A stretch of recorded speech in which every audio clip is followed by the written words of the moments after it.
प्रणाम सुंदर साथ जी। बोलो श्री प्राणनाथ प्यारे की जय। बोलो श्री सदगुरु महाराज की जय। बोलो श्री राम रतन महाराज की जय। साथ जी शोभा देखिए, कर कुर्बानी आतम वार डारो नख सिखलो, ऊपर धाम धनी खसम, ऊपर धाम धनी खसम। कुर्बानी को नाम सुन मोमिन उलसत अंग, पीछे होते जो मोमिन, पीछे होते जो मोमिन, दौड़ लिया तिन संग, साथ जी शोभा देखिए, कर कुर्बानी आतम, कर कुर्बानी आतम, कर कुर्बानी आतम।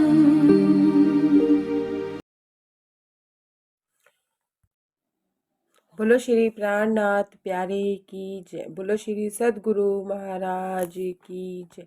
बोलो श्री राम रतन महाराज की जय। बोलो श्री सादा गुरु महाराज की जय। प्रणाम जी। प्रणाम सुंदर साथ जी। बातूनी भेद ही चल रहा है। शाब्दिक भेद मैंने शाब्दिक अर्थ इसका कल हो गया था सुंदर साथ जी। बातूनी भेद चल रहे थे, आधा प्रसंग हो गया था, आधा भी रहता है। तो जो सुंदर साथ बातूनी भेद ध्यान से सुनना चाहता है तो वो अपना कैमरा ऑन कर ले। और जिन्होंने कल नहीं प्रेजेंट थे, जैसे हंसा भी लीव हो गई थी, उसको जाना था, रिकॉर्डिंग सुने बिना सुंदर साथ जी अगला प्रसंग समझ नहीं आएगा। लेकिन थोड़ा सा पिछला रिपीट कर देती हूँ, अगला थोड़ा सा समझाने के लिए। हो सके तो आपने अपने कैमरे ऑन कर लीजिएगा सुंदर साथ जी। प्रणाम जी। प्रणाम जी। प्रणाम जी। ये गोलू मोलू किसका है? ठीक है जी। प्रणाम जी। सुंदर साथ जी कैमरे ऑन कर लीजिए हो सके तो। प्रणाम जी। प्रणाम जी। बैकअप ऑन करूं? हाँ ठीक है। महाराज जी की पुत्र वधू, मतलब महाराज जी की बेटे की बहू, जो सॉरी दादा गुरु महाराज की बेटे की बहू, जो बड़े महाराज जी के गुरु भाई की पत्नी, बीमार हो गई थी सुंदर साथ जी। वो इतनी बीमार थी कि क्षणे क्षणे उसकी हालत खराब होती चली जा रही थी। तो सबने आके महाराज जी से बोला कि सतगुरु महाराज को बोलो कि वो जाके अपनी पुत्र वधू को देखें, या उनका कहीं अच्छे से इलाज कराएं, या फिर कोई खुद ही प्रारब्ध करें। क्योंकि सदगुरु महाराज, दादा गुरु महाराज जिसको विभूति भी दे दिया करते थे या छू मात्र लिया करते थे, तो उसकी परिस्थिति ठीक हो जाया करती थी। सब बातों में जब महाराज जी ने आग्रह किया दादा गुरु महाराज से, तो वो अपने घर गए अपनी पुत्र वधू को देखने, और उनके हाथ, उन्होंने उनको देखा तो उन्होंने कहा कि मर्ज तो इन्हें कोई है नहीं, मर जाती तो क्या हो जाता। सुंदर साथ जी, यहाँ से आगे हम बहुत आगे तक चले गए थे। मर्ज सुंदर साथ जी, पहले उन्होंने जब महाराज जी, बड़े महाराज जी जब दादा गुरु महाराज के पास गए, उन्होंने बताया कि वो बीमार है। तो दादा गुरु महाराज बोले कि बीमारी बीमारी कुछ नहीं है, ठीक हो जाएगी। ऐसा जब उन्होंने बोला तो उनका भाव ये था कि जो बीमारी है वो ठीक हो जाएगी। बीमारी क्या होती है? माया की, कि माया है, कोई बात नहीं, ठीक हो जाएगी। जब हम सदगुरुओं के पास जाते हैं ना सुंदर साथ जी, तो हमारे में माया होती है, लेकिन सदगुरु महाराज उसमें माया को हटा के राज्य की बातों को, राज्य की रहनी को गोदते हैं, और धीरे धीरे फिर हम में राज्य की रहनी आनी शुरू हो जाती है। तो दादा गुरु महाराज क्या कहते हैं कि बीमारी बीमारी है, ठीक हो जाएगी। लेकिन उसकी परिस्थिति क्षणे क्षणे बिगड़ती ही चली जा रही थी। तो फिर एक दिन महाराज जी ने जिद करके उनको कहा कि उनके घर चलते हैं। घर गए तो उन्होंने जब अपनी बहू को हाथ लगा के देखा तो उन्होंने कहा कि मर्ज तो इसमें कोई है ही नहीं, मर जाती तो क्या हो जाता। सुंदर सा जी, दादा गुरु महाराज ने ऐसे बोला कि मर्ज इन द सेंस कि परमात्मा से मिलने की तो कोई इच्छा इसकी है नहीं। परमात्मा की बात करती है, परमात्मा के लिए रोती है, राज्य के लिए रोती है, लेकिन पीछे से क्या घेर रही है? माया घेर रही है। तो इससे अच्छा तो ये मर जाती। कारण कि उस जन्म में तो उसे राज्य मिलने वाले थे ही नहीं, परमात्मा मिलने वाला था ही नहीं। तो इससे अच्छा है कि उसकी आगे की यात्रा शुरू होती, तो इससे अच्छा वो मर जाती। फिर अगले ही क्षण महाराज दादा गुरु महाराज कहते हैं संजीवनी दे देते, फिर ये बच जाती, फिर ये जीवित हो जाती। सुंदर सा जी, महाराज जी कहते हैं कि कोई बात नहीं, संजीवनी दे देते तो ये दोबारा से जीवित हो जाती, मतलब कि इसका अगला जन्म हो जाता। सुंदर सा जी, दादा गुरु महाराज के कहने का ये भाव था। महाराज जी कहते हैं उस समय मैं नहीं समझ पाया, उस समय मुझे कुछ समझ नहीं आ रहा था, लेकिन ये सब बातें मुझे बाद में समझ आई। महाराज जी कहते हैं कि कोई बात नहीं, कोई दिक्कत नहीं है, ठीक ठाक है, कोई बात नहीं, चलो अपने चलते हैं। दादा गुरु महाराज ने ऐसी तसल्ली दी सबको। तो सतगुरु महाराज के साथ महाराज जी कहते हैं मैं भी वापिस आ गया। वो अपनी जगह पे गए, मैं अपनी जगह पे गई। लेकिन अभी थोड़ी देर बाद ही जैसे ही दादा गुरु महाराज और महाराज जी अपनी अपनी जगह पे आए, उतनी देर में ही क्षण भर उपरांत ही उनकी जो पुत्र वधू थी उनकी मृत्यु की सूचना आई, उनका प्राणा अंत हो गया। यह सुनकर अब महाराज जी को तो ये उम्मीद हो गई थी कि हाँ दादा गुरु महाराज ने कहा है कि ठीक हो जाएगी, तो मतलब ठीक हो जाएगी।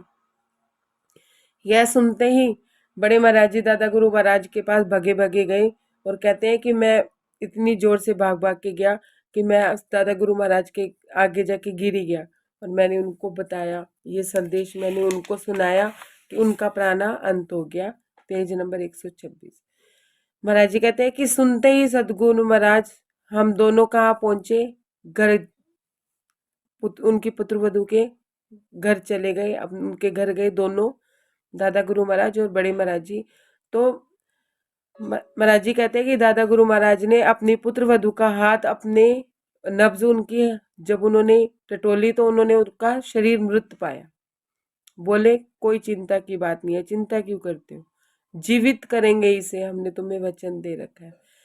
जब उन्होंने देखा कि वो मृत्यु को प्राप्त हो गई तो महाराज जी कहते हैं मैंने अजस्मंस वाली परिस्थिति में, मतलब एक विचलित वाली स्थिति में मैंने दादा गुरु महाराज को देखा। तो दादा गुरु महाराज आंख से इशारा करते हुए मुझे क्या कहते हैं, चिंता क्यों करते हो, मैंने तुम्हें प्रॉमिस किया ना, मैंने तुम्हें वायदा किया हुआ है, वचन दे रखा है कि मैं इसे जीवित करूंगा, तो मैं इसे जीवित करूंगा।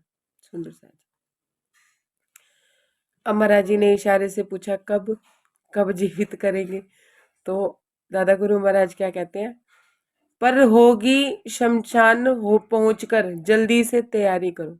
सुंदर सा जी महाराज जी क्या कहते हैं, दादा गुरु महाराज क्या कहते हैं, शमशान पहुंच के ही जीवित होगी ये, या नहीं होगी, चलो अजल मजल की तैयारी करो, दाह संस्कार की सामग्री लेकर उसके साथ चलो। महाराज जी कहते हैं कि दाह संस्कार की सामग्री लेकर सब उनके साथ साथ हो लिए। सुंदर सा जी रोते पिटते लोग शमशान भूमि में गए। बहुत सारे लोग ये सोच के गए कि चमत्कार होगा। क्यों? क्योंकि जब वो कह रहे थे कि शमशान भूमि में उन्हें जागृत करेंगे, जिंदा करेंगे, तो बहुत सारे जो लोग थे वहाँ के, जो उनको नहीं जानते, चमत्कार के चक्कर में भी आसपास के गांव के भी लोग बहुत ज्यादा इकट्ठे हो गए वहाँ पे। अब महाराज जी क्या कहते हैं, सुंदर सा जी ध्यान से सुनिएगा, मैं लाइन पढ़ रही हूँ। हम भी स्वयं भ्रमित से ही थे, वचन दिया था सतगुरु ने, शव अवश्य जिंदा होवेगा, ये कह देते, जो कह देते थे घटता। महाराज जी कहते हैं कि मैं खुद भी भ्रमित था, भ्रम में था, मुझे भी भ्रम था कि दादा गुरु महाराज उनको जिंदा करेंगे या नहीं करेंगे, और साथ साथ ये भी अपने आप को अंदर से यकीन दिलवा रहे थे। क्या यकीन दिलवा रहे थे? कि दादा गुरु महाराज जो कह देते हैं वो हो जाता है। सुंदर सा जी सदगुरु हमारे जीवन में है, राज्य हमारे जीवन में है, ठीक है, और हमारे पास वाणी है, हमारे पास सब कुछ है, फिर भी हमें भ्रम होता है राज्य पे। सुंदर सा जी अब जवाब दीजिएगा, इसमें बातों नहीं भेद है। हमें भ्रम होता है कि राज्य ऐसा क्यों कर रहे हैं, ऐसा क्यों हो रहा है, ऐसा क्यों हुआ। अब नहीं होता, पहले होता था शुरू शुरू में। अभी तो महाराज जी की भी तो प्रथम स्थिति है ना, अभी तो महाराज जी को भी तारतम नहीं मिला है ना, अभी महाराज जी को वाणी भी नहीं मिली है। दादा गुरु महाराज ने अभी कोई मंत्र या कोई तारतम तो उनको दिया ही नहीं है, दिया है कोई मंत्र या तारतम? अभी कोई बात नहीं हुई ना। महाराज जी क्या कहते हैं, मैं भ्रमित था। इससे पहले महाराज जी तो भ्रमित नहीं थे, इससे पहले तो भ्रमित वाली कोई बात उन्होंने कही नहीं थी। वो यही कहते थे जो मेरे सदगुरु ने कह दिया वो ब्रह्म वाक्य है, जो कह दिया कह देते थे हो जाता था। महाराज जी कहते हैं मैं खुद ही भ्रमित था, मैं सोच रहा था कि दादा गुरु महाराज अब क्या करेंगे, क्या होगा क्या नहीं होगा, समझ नहीं आ रहा था। भ्रमित भी थे सुंदर साथ जी, थोड़े से चिंतित भी थे। चिंतित किसके लिए थे? उनके पुत्र वधू के लिए थे, क्योंकि वो चाहते थे कि ये जिंदा हो जाए। महाराज जी जो चाहते थे वो हो सकता था। महाराज जी क्या चाहते थे कि उनके पुत्र वधू जिंदा हो जाए, है ना। हम क्या चाहते हैं कि हमारे लिए माया में सब ठीक हो जाए, और महाराज जी क्यों नहीं करते हैं? क्यों क्यों नहीं करते हैं राज जी? क्यों? क्योंकि उसके लिए जरूरी कुछ और होता है, वो जरूरी नहीं होता कि वही हो जो हम चाहते हैं। राजी वो करते हैं जो सही होता है, जो जरूरत की चीज होती है, ये जरूरत का काम होता है। अब महाराज जी ने पहले बोला कि मर्ज तो इसे कोई है नहीं, इसका तो मर जाना ही बेहतर है। क्या होता है अगर मर जाएगी तो? अगर हमारे जीवन में राजी नहीं है और हमें पता है कि इस जीवन में हमें राजी मिलने ही नहीं है, और हमने ऐसी कोई गलती कर दी है सुंदर सा जी जिससे महाराज जी हमसे दूर हो गए हैं, हमें ये बात पता चल जाती है कि हम सिर्फ अब समय पास कर रहे हैं। ध्यान से समझिएगा, समझने वाली बात है। हाथीराम महात्मा का प्रसंग आया, मैं महाराज जी की बीतक से ही समझाती हूँ। हाथीराम महात्मा का प्रसंग आया, एक पेड़ का पत्ता खाकर भी वो परमात्मा की प्राप्ति के लिए तपस्या कर रहे थे। इस मोह सागर में भी उनको किसी से मोह नहीं था। बालक रूप में जब कन्हैया जी आए, कृष्ण जी आए, तो उनके साथ 4 दिन तक उन्होंने विचरण किया, उनके साथ लीलाएं की। 5वें दिन जब वो नहीं आए तो उन्होंने उनके साथ मोह भी नहीं किया, क्यों? उनको लगा कोई बालक आया था, 4 दिन की बात हुई, चलो बात खत्म होगी।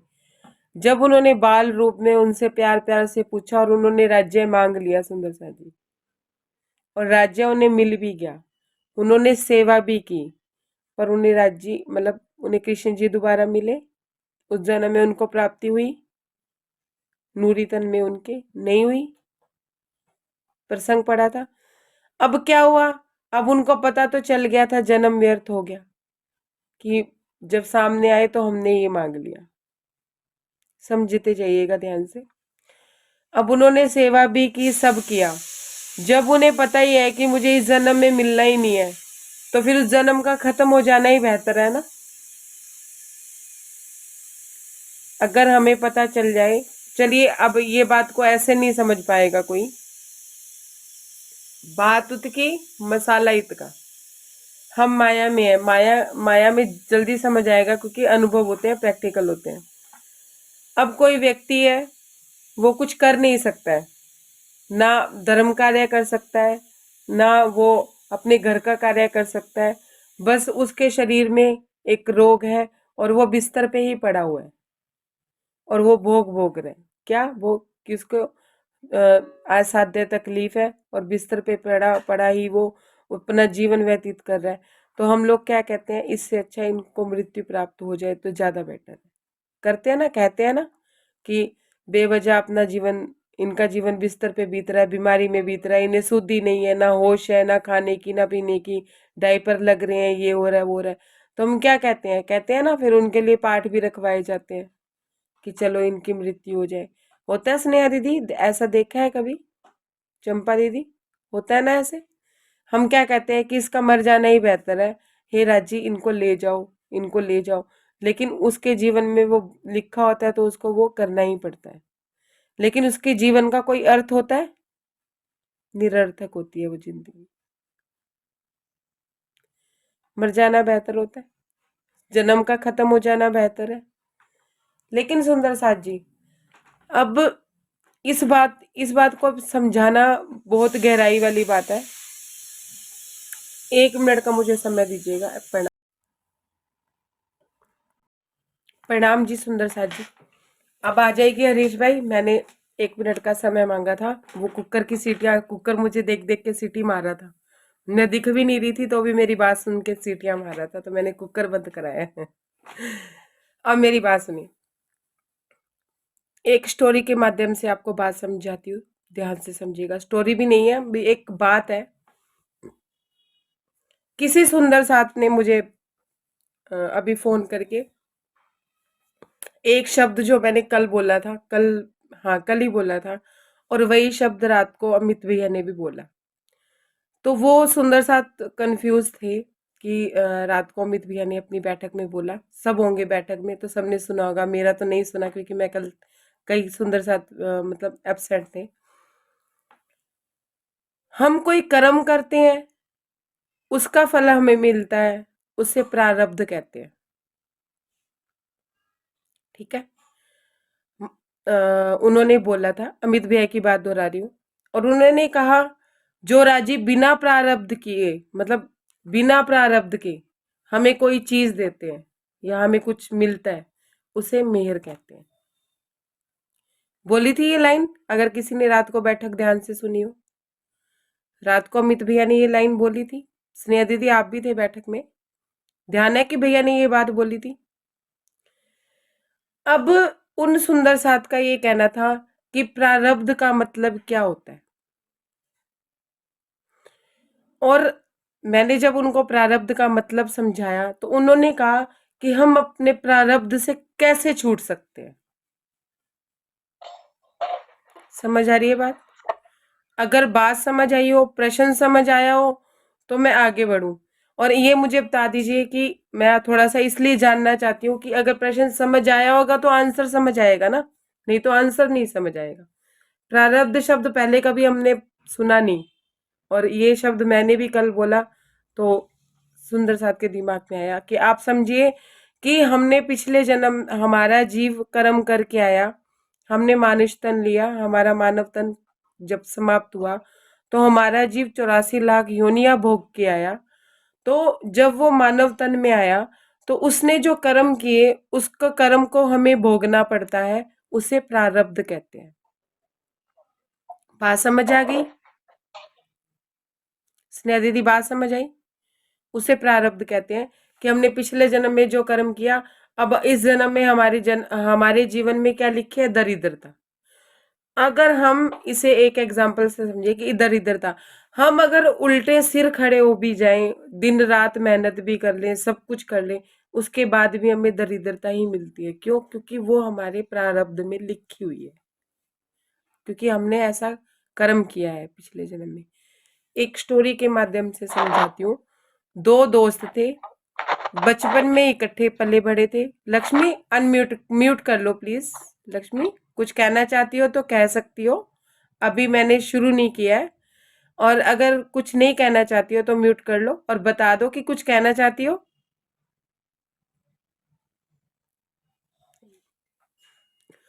2 दोस्त थे, बचपन में इकट्ठे पले बड़े थे, एक साथ ही उन्होंने क्या कहते हैं पढ़ाई भी इकट्ठे की थी।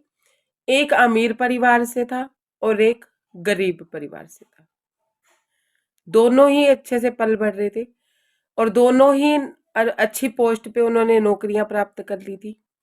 लेकिन फिर भी एक गरीब था, दूसरा अमीर था। जितनी भी मेहनत करता था उसे कुछ हाथ नहीं लगता था, और दूसरे वाला जरा सी मेहनत करता था तो उसको बहुत कुछ मिल जाता था, वो अमीर था। अब समझते जाइएगा बात को। जो गरीब था वो परमात्मा से जुड़ा हुआ था बचपन से ही, और वो जो अमीर था वो कुसंगति में था बचपन से ही। एक बार क्या हुआ कि जब वो बड़े हो गए, अलग अलग हो गए, उधर से जो गरीब था उसने कहा कि जब मुझे माया में कुछ मिलता ही नहीं है, मैं इतनी मेहनत करता हूँ, सब कुछ करने के बाद भी मेरे हाथ लगता ही नहीं है, तो इससे अच्छा मैं भगवत प्राप्ति के लिए अपना अपना जीवन भगवत प्राप्ति में रख लूं, माया में तो मुझे दरिद्रता ही मिलनी है। ये सोच के उसने क्या किया, वो भगवान की तपस्या करने लगा एक नदी के किनारे। कहाँ? हरिद्वार में, गंगा नदी के किनारे। बहुत सालों बाद उसका दोस्त आया जो कुसंगति में था, दारू भी पीना, ये भी करना, वो भी, मतलब हर तरह के व्यसन वो करता था।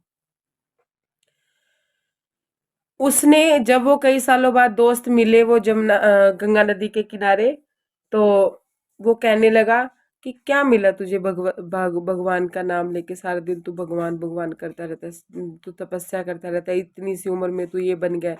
मुझे देख, मैं कि सारे गलत काम भी मेरे पल्ले और मैं ऐश से अपनी जिंदगी जीता हूँ, मुझे क्या हो रहा है, मुझे कुछ नहीं हो रहा। तो वो सोच में पड़ गया कि मैं क्यों कर रहा हूँ जब मुझे कुछ मिलता ही नहीं है, ना माया में कुछ मिल रहा है, ना परमात्मा में कुछ मिल रहा है, मुझे क्या करना चाहिए, क्या क्या फायदा। उसका दोस्त उसे बार बार ये कहने लगा, क्या फायदा है तेरे भगवान को सामने जपने का और भगवान का नाम लेने का। सुंदर साथ जी इस बात से वो व्यथित हो गया कि हाँ भाई, बात तो सही कह रहा है। तो वो दोनों दोस्त जा रहे थे, दोनों साथ जा रहे थे। तो क्या हुआ कि वो जो भगवत प्राप्ति के लिए दोस्त लगा हुआ था, उसके पैर में कांटा चुभ गया, बहुत, मतलब कील चुभ गई। कील थी वहां पे, वो कील उसके पैर के आर पार हो गई। ध्यान से समझिएगा, स्टोरी सबने सुनी होगी, मैं ये नहीं कहती नहीं सुनी होगी, पुरानी स्टोरी है, लेकिन यहाँ थोड़ी सी लिंक बैठ रही है इसलिए मैंने सुनाई। और वो कुसंगति में था, दया भाव उसमें था ही नहीं। वो दोस्त उससे आगे निकल गया, तो आगे जाके उसे हीरे का मटका मिला, हीरो से भरा मटका मिला। तो उसने आके वापिस आके अपने दोस्त को क्या बोला, देख तू सारा दिन भगवत प्राप्ति के लिए काम करता है, भगवान भगवान करता रहता है, तुझे कील चुभी और उसी रास्ते पे मुझे हीरे का मटका मिला। तो वो वहां बैठ के रोने लगा। सुंदर साथ जी, उसने कील निकाली नहीं अपने आप, पर वो रोने लगा और अपने भगवान को याद करने लगा कि क्या सच में ही मुझे आप भी नहीं मिलोगे और मुझे यहाँ भी कुछ नहीं मिलेगा, मेरे साथ ऐसा ही होगा। अब भगवान किसी ना किसी रूप में तो सुंदर साथ जी उस रूह को तसल्ली देने आते ही हैं, जिस रूह के जो रूह उनकी उनको पुकार करती है।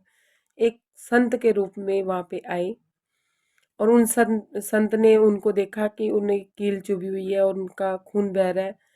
तो उस संत ने उनका वो कील निकाली और उनके रोने का कारण पूछा। तो उन्होंने कहा कि मैं इसलिए नहीं रो रहा हूँ कि मुझे कील चुभी है, मैं इसलिए रो रहा हूँ कि मेरा दोस्त ऐसे कह रहा था कि तेरे को भगवान का नाम लेके क्या मिला, देख मुझे हीरे का मटका मिला और मेरी तेरे को कील चुभी। अब बस वो संत पहुंचे हुए तो होंगे ही ना, जब वो परमात्मा ही संत बन के आए थे। उस संत ने कहा, देखो मैं तुम्हें दिखाता हूँ तुम्हारा पिछला जन्म। पिछले जन्म में सुंदर साथ जी वो कुबुद्धि का बालक था, शुरू से ही उसने ऐश प्रस्ती करी थी, गलत संगत में था और अंत समय तक ऐश करते करते वो मृत्यु को प्राप्त हो गया था। भगवत प्राप्ति का कोई मार्ग नहीं था। और उसका जो दोस्त था उसका जन्म दिखाया, तो पिछले जन्म में वो भगवत प्राप्ति के लिए कार्य कर रहा था और अच्छे संपन्न घर से था, दोनों ही संपन्न घर से थे, लेकिन दोनों, एक भगवत प्राप्ति में था और एक उसमें था।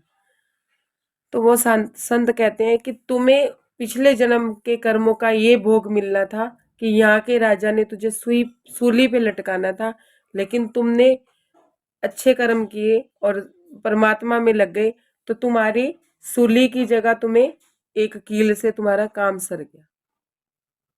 सूल का कांटा समझो कि परमात्मा में तुम्हें बना दिया, ये है तुम्हारी भगवान में लगने का फल।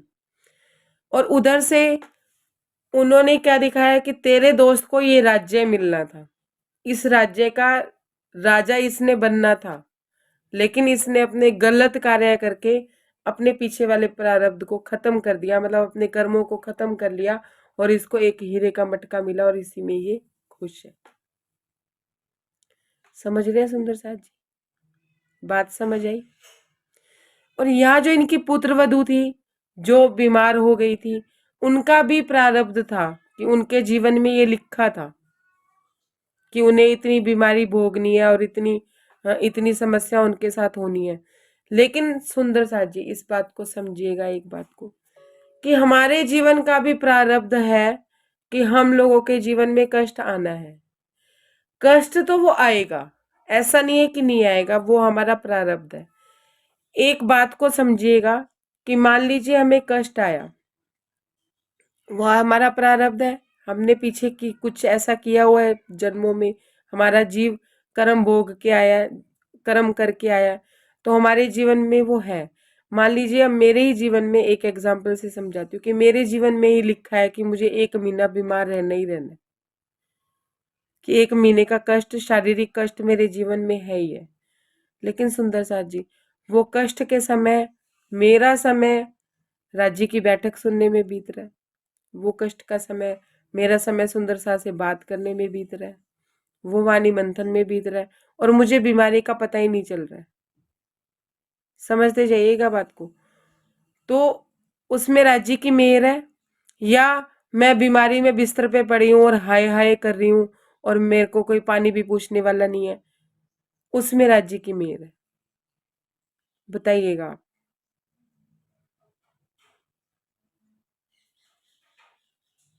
किस में मेहर है? अब सेवा करती है उसमें राज्य की मेहर है। अब समझिए कि जब से मैंने बीतक शुरू की है तब से मैं अपनी बीमारी से, मतलब मेरे को वायरल बुखार भी हुआ, सब हुआ, लेकिन मेरा समय कहाँ बीत रहा है आप लोगों से बात करने में।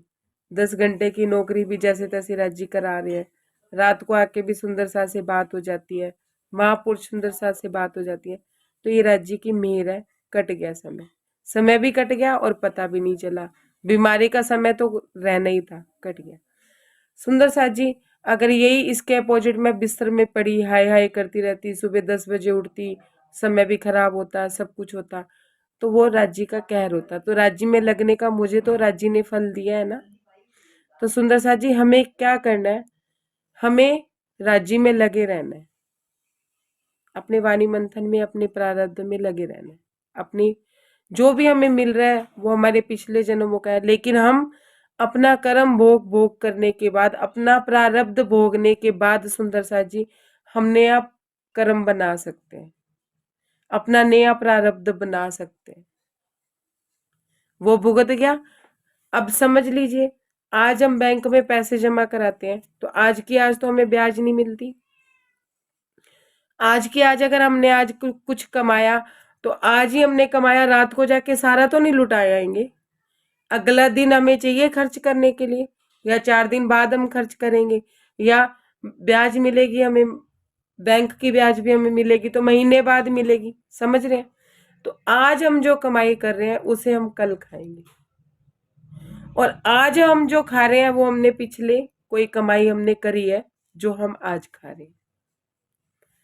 माया में भी ऐसे ही होता है ना, तो आध्यात्मिकता में भी ऐसे ही होता है। तो हमें अपनी रोज रोज की कमाई करते रहना है। समझ आ गई बात? तो ये है प्रारब्ध का मतलब, कि हमारे जीवन में हमारे जीव ने जो कर्म किए हैं वो कर्मों के हिसाब से हमें फल भुगतना ही होता है। लेकिन हम जब राज्य में लगे होते हैं तो हमारे कर्म अपने आप ही बदल भी जाते हैं और हमें राज्य की प्राप्ति भी होती है, इस जन्म में नहीं तो अगले जन्म में। सुंदर सा जी, यही बात उनकी पुत्र वधु के साथ थी कि उनके जीवन में लिखा हुआ था, वो दुख उन्होंने झेलना था। लेकिन जैसे ही महाराज जी उनसे मिलने गए, और महाराज जी जैसे ही जाके अपने दादा गुरु महाराज जैसे ही जाके अपने स्थान पे पहुंचे, तो सतगुरु की शरण से, सतगुरु के स्पर्श से, सतगुरु की कृपा से, वो जो उनका कर्म था, जो उनको भुगतना था, जो उन्होंने किया था, वो क्षण भर में खत्म हो गया और उनको उस जीवन से मुक्ति मिल गई। उनका प्राण अंत हो गया। जो समस्या को उन्होंने थोड़ा टाइम और झेलना था, सदगुरु महाराज की कृपा से, दादा गुरु महाराज की कृपा से वो उनका कट गया, और उनको जैसे ही वो घर आके बैठे तो उनको मुक्ति मिल गई और उनकी मृत्यु हो गई, उनका प्राण अंत हो गया। अब महाराज जी, दादा गुरु महाराज ने महाराज जी को वचन दे रखा था कि मैं इसे जीवित करूंगा। जीवित करने का जो भाव उसमें ये था कि सुंदरसा जी महाराज जी दादा गुरु महाराज के कहने का भाव ये था कि जो जीव हमारा 84 लाख योनियों को भोगने के बाद मनुष्य जन्म प्राप्त करता है, तो दादा गुरु महाराज के आशीर्वाद से उस जीव ने तुरंत ही मनुष्य का रूप धारण किया था। मतलब अगला जन्म उसका मनुष्य का ही हुआ था, उससे 84 लाख योनियों से मुक्ति मिल गई थी। अब समझिए, अब महाराज जी ने तो उनसे जब भ्रमित दृष्टि से देखा, तो महाराज जी ने, दादा गुरु महाराज ने महाराज जी को बोला कि मैंने तुम्हें वचन दे रखा है, मैं इसे जीवित करूंगा। पर महाराज जी ने इशारे से पूछा कब, तो उन्होंने कहा शमशान भूमि में जाके ही मैं उन्हें जीवित करूंगा। और उनके इस जीवन का कोई फायदा नहीं था, क्योंकि उनको भगवान मतलब राज्य की कोई वो राह नहीं थी, राज्य को वो परमात्मा को वो पाना नहीं चाहती थी, उनके बस माया ही माया उनके चिपकी हुई थी। इसलिए दादा गुरु महाराज का इस जन्म में उन्हें जीवित करना बनता नहीं था। सुंदर साथ जी यही महाराज जी थे जिनको राम मंदिर में उनकी अजल मजल की भी तैयारी सबने कर ली थी, और सबने ये सोचा था कि चोला छूट गया। महाराज जी को खुद भी लगा कि मेरा चोला छूट गया, लेकिन दादा गुरु महाराज जैसे ही आए, उन्होंने गुलाब जल छिड़का और उनको वापस जीवन मिला, वो उनकी हालत सुधर गई।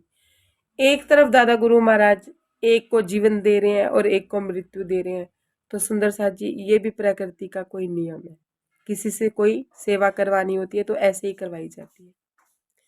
अब देखिए, बड़ी बीतक में भी ये प्रसंग मैंने कल भी बोला था, आज भी एक लाइन बोल देती हूँ कि 99 जहाज लालदास महाराज जी के डूब गए, क्योंकि उनसे धन की सेवा नहीं लेनी थी, कोई और सेवा लेनी थी। और झांझर भाई के 18 कारखाने हो गए, क्योंकि उनसे धन की सेवा लेनी थी। तो कहीं जहाज डूब रहे हैं, कहीं धन मिल रहा है। ऐसे ही सुंदर साथ जी, कहीं जीवन आ रहा है और कहीं जीवन जा रहा है, प्रकृति का नियम है। जिनसे जो सेवा लेनी होती है उसके जीव को ही रखा जाता है। बिल्कुल ऐसे ही जैसे महराज ठाकुर हफ्सा में गए और उन्होंने कहा कि मैंने अपना जीव तक छोड़ दिया था, आप ही ने रखा मेरा जीव, क्योंकि आपने मेरे से सेवा लेनी थी। किसको कहा? राज जी को कहा। ऐसे ही सुंदर साथ जी, उन्होंने अपनी पुत्रवधि को मृत्यु दी और अगले जन्म के लिए उनकी तैयारी की। जब उनको शमशान भूमि में लेके गए तो बहुत सारे लोग भी उनके साथ साथ चले। उन्होंने कहा कि हाँ, अब तो कोई चमत्कार होगा, ये तो किसी को भी जीवित कर देते हैं, क्या अपनी पुत्र वधु को जीवित नहीं करेंगे? तो सुंदर साथ जी, जो जरूरी होता है सदगुरु वही करते हैं। उन्हें कोई फर्क नहीं पड़ता कि उनके बारे में कोई क्या सोचता है। जिस रूह के लिए जो सही होता है उसके लिए वही किया जाता है, ना वो घर देखा जाता है ना बाहर देखा जाता है। क्यों? क्योंकि सतगुरु महाराज में समदृष्टि होती है। उनके लिए घर का हो सुंदर सा चाहे बाहर का हो, सब समानता होती है। अब आगे बढ़ते हैं।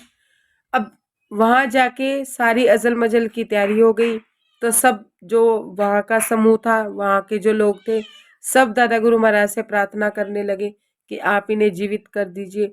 दादा गुरु महाराज ने सबको बोला, हाँ हाँ, आप चिंता क्यों कर रहे हो, आप इसको उठाओ और चिता पे धर दो।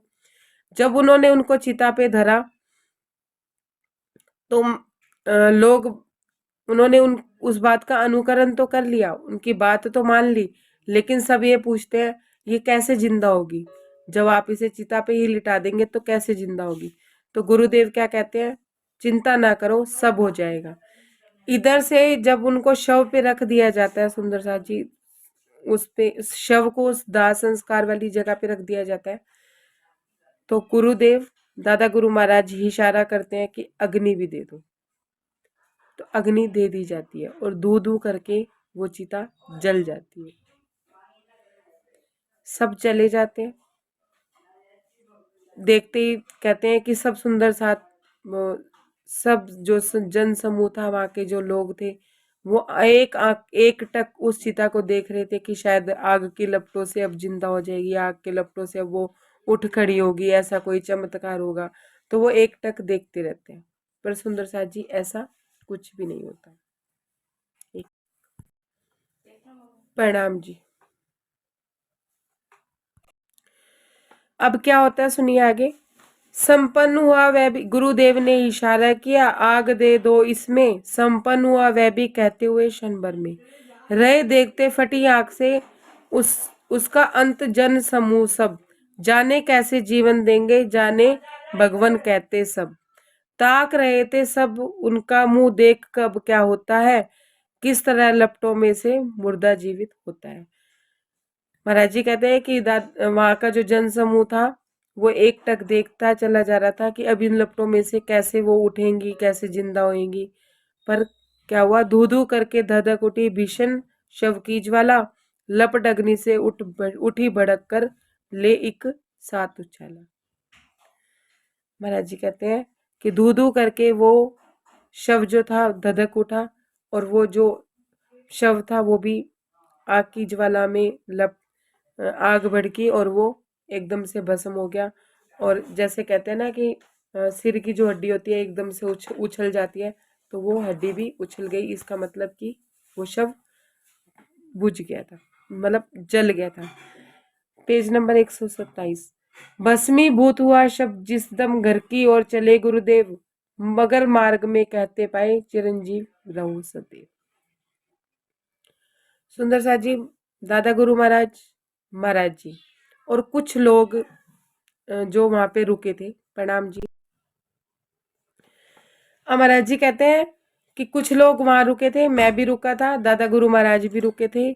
जब पूरा शव जल गया तो शव जलने के बाद जो सिर की हड्डी होती है उसके ऊपर डंडा मारा जाता है। ऐसा कोई प्रथा होती होगी, अभी भी होगी, पर अपने नहीं जाते तो अपने को नहीं पता। तो जैसे ही दादा गुरु महाराज ने उस हड्डी को, मतलब सिर वाली हड्डी को उछाला, तो महाराज जी क्या कहते हैं कि भस्म हो गई, वो पूरा शव भस्म हो गया था। और महाराज जी और दादा गुरु महाराज और कुछ 2-4 ही लोग, बाकी सारे तो चले गए थे, घर की तरफ जा रहे थे। और मार्ग में जाते हुए दादा गुरु महाराज जोर जोर से क्या आशीर्वाद दे रहे थे उसको, चिरंजीवी रहो, चिरंजीवी रहो, चिरंजीवी रहो। सुंदर साथ जी उन्होंने उनके जीव को चिरंजीवी होने का मतलब कि उन्हें भगवत प्राप्ति के लिए, मतलब परमात्मा की प्राप्ति के लिए 84 लाख योनियों से परमानेंट हमेशा के लिए उन्हें मुक्ति दे दी थी, और अगले जन्म में उनको परमात्मा प्राप्ति की राह भी दे दी थी। मतलब उनके जीव को अखंड कर दिया था सुंदर साथ जी, उनका जीव अखंड हो गया था। तन की मुक्ति के बाद जीव का अखंड होना भी बहुत मुश्किल होता है। जब हमारा प्रारब्ध में अगर कर्म अच्छे ना हो, लेकिन सदगुरु कृपा से, सदगुरु आशीर्वाद से छोटे बड़ी से बड़ी समस्या का हल भी हो जाता है। इसमें दादा गुरु बड़े महाराज जी ये भाव समझाना चाह रहे हैं। अब समझिए कि गुरु कैसे, सदगुरु कैसे अपने ऊपर सारी बात ले लेते हैं, किस तरह से उनके जीव को भी वो कहीं ना कहीं भुगतना पड़ता है, उनके तन पे भी वो बात आती है। अब उसका प्रसंग भी मैं बड़ी बीतक से भी आपको समझाऊंगी। चले गए सब मन मार के अपने अपने घर की ओर, गुरु महाराज गए अपने स्थान पर और हम अपनी ओर। महाराज जी कहते हैं कि सब अपना मन मार के चले गए। सबको तो ये लग रहा था कि चमत्कार होगा, चमत्कार होगा, लेकिन प्रकृति के नियमों के आगे किसी की नहीं चलती। और दूसरी बात ये थी कि जिस तन से जो सेवा लेनी होती है उस तन को उसी हिसाब से रखा जाता है, उस तन को वैसे ही संभाला जाता है।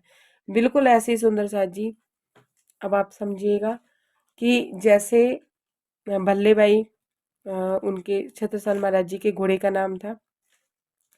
जब किलकिला नदी को पार करके वो श्री जी के पास आए थे पन्ना जी में, और उनको स्वप्न में दिखे थे, और जब वो आए तो उन्होंने क्या कहा, नदी में उफान था लेकिन घोड़ा लेके फिर भी वो आए थे।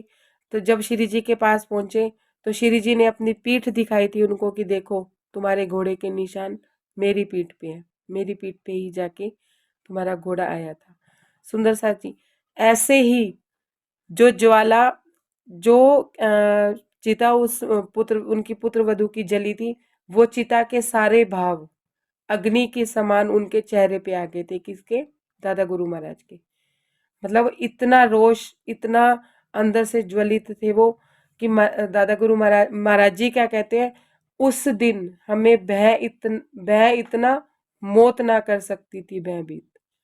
दादा गुरु महाराज का ये रौद्र रूप महाराज जी ने उस दिन देखा था जब वो चिता की आग उन्होंने उनके चेहरे पे देखी। तो महाराज जी क्या कहते हैं, मुझे इतना डर लगा दादा गुरु महाराज से, इतना डर लगा कि जितना मुझे मौत भी भयभीत नहीं कर सकती थी। तो समझिए कि कितना अंदर से उनके वो जो आग उसको जला रही थी, अंदर से उनको कितना जला रही होगी। तो सुंदर साथ जी, हमारे कर्मों को भी सदगुरु महाराज अपने पे लेके हमें सकून प्राप्ति करते हैं। कब? जब हम उनकी छत्र छाया में होते हैं, जब उनकी कृपा के पात्र होते हैं। तो महाराज जी कहते हैं कि उनका ऐसा रूप देख के मैंने कभी देखा नहीं था, और जब मैंने देखा तो मुझे बहुत डर लगा। अब सुनिए, ये डर ऐसा नहीं था कि दादा गुरु महाराज को देखा और डर गए, और उनके चेहरे पे वो ज्वाला देखी, मतलब वो आग देखी तो डर गए। महाराज जी क्या कह रहे हैं, यही अवस्था रही कई दिन, हमें गुरु ने जांच लिया। महाराज जी कहते हैं यही अवस्था मेरी कई दिन तक रही, कई दिन तक मुझे डर ही लगता रहा दादा गुरु महाराज से, कि ऐसी अग्नि उनके चेहरे पे, ऐसी अग्नि उनके शरीर में उन्होंने महसूस की, और किसी ने महसूस नहीं की, लेकिन महाराज जी ने महसूस की। क्यों? क्योंकि महाराज जी उन्हें अपना चुके थे, उन्हें अपना मान चुके थे। बाकी किसी को उस अवस्था का जरा सा भी आभास नहीं हुआ। इस कारणवश यही अवस्था कई दिन हमें गुरु ने जांच लिया। जब उनकी यही अवस्था थी कि वो डर रहे थे दादा गुरु महाराज से, उनको डर भी लग रहा था और अंदर ही अंदर वो डरते भी थे। और ऐसा नहीं है कि दादा गुरु महाराज के पास नहीं जाते थे, लेकिन उनका रौद्र रूप याद करके वो डर जाया करते थे। तो कहते हैं कि दादा गुरु महाराज ने मेरी इस व्यवस्था को जांच लिया था, तो उन्होंने मुझे क्या दिया, क्या आशीर्वाद दिया, क्या आज्ञा करी,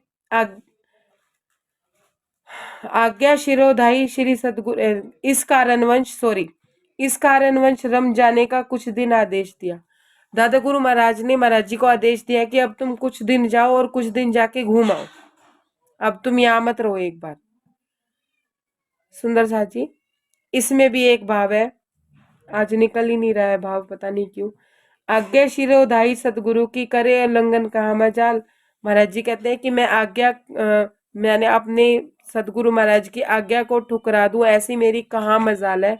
और मैंने भी क्या किया, मैंने उनकी आज्ञा का उल्लंघन नहीं किया और छोड़ दिया कुटिया को हमने 7 हुक्म के तत्काल। महाराज जी कहते हैं कि मैंने वो कुटिया जो दादा गुरु महाराज ने मुझे रहने के लिए दी थी, मैंने वो कुटिया तत्काल ही छोड़ दी, तत्काल ही मैं चला गया। सुंदर साथ जी, पता नहीं क्यों आज भाव नहीं जम रहा है, लेकिन फिर भी इस लाइन का महत्व तो मुझे बताना ही बताना है। आगे प्रसंग चेंज हो रहा है, इस प्रसंग के अंत में जो बात महाराज जी इस प्रसंग से समझाना चाहते थे वो समझिए। जब हम अपने सदगुरु महाराज से मिलते हैं, हम उनकी पूर्ण अति पूर्ण की पहचान कर लेते हैं, हमें सदगुरु की पहचान हो जाती है। दादा गुरु महाराज की पहचान जब महाराज जी ने कर ली थी, क्यों उनको तारतम नहीं दिया, क्यों उनको वाणी नहीं दी, क्यों नहीं दी? कितना टाइम हो गया दादा गुरु महाराज के पास, महाराज जी को रहते हुए? कोई इस बात को सोचा किसी ने कि अभी तक कोई मंत्र नहीं दिया, कभी ये नहीं कहा कि 108 बार तारतम जपना, कभी ये नहीं कहा कि ये लो मेर सागर के पाठ का गोटा या मेर सागर ले लो, मेरे को याद है सब। खुद महाराज जी थे, खुद राज जी थे दादा गुरु महाराज। कोई ऐसी बात की, कोई ऐसे उनको कहा कि अब तुम अपनी कुटिया की परिक्रमा लगाओ या मेरी कुटिया की परिक्रमा लगाओ, या किसी मंदिर में जाओ, सुबह जाके मंदिर में मत्था टेक के आओ और शाम को जाके भी मंदिर में मत्था टेको, आरतियां करो? कोई ऐसी बात कही सुंदर साथ जी? कोई ऐसी बात हुई दादा गुरु महाराज में और उनमें? क्यों नहीं हुई?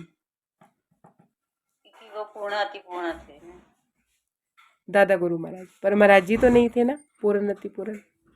अगर महाराज जी पूर्ण अति पूर्ण तब तक होते तो वो भ्रमित थोड़ी ना होते अपने सदगुरु महाराज को लेके। महाराज जी तो अभी पूर्ण अति पूर्ण नहीं हुए थे, मुलाकात ही तो हुई थी, हृदय में सदगुरु महाराज बैठे थे, लेकिन राज्य तो नहीं मिले थे। बात को समझिए, राज्य के दर्शन तो नहीं हुए थे, सदगुरु महाराज से तो मुलाकात हुई थी।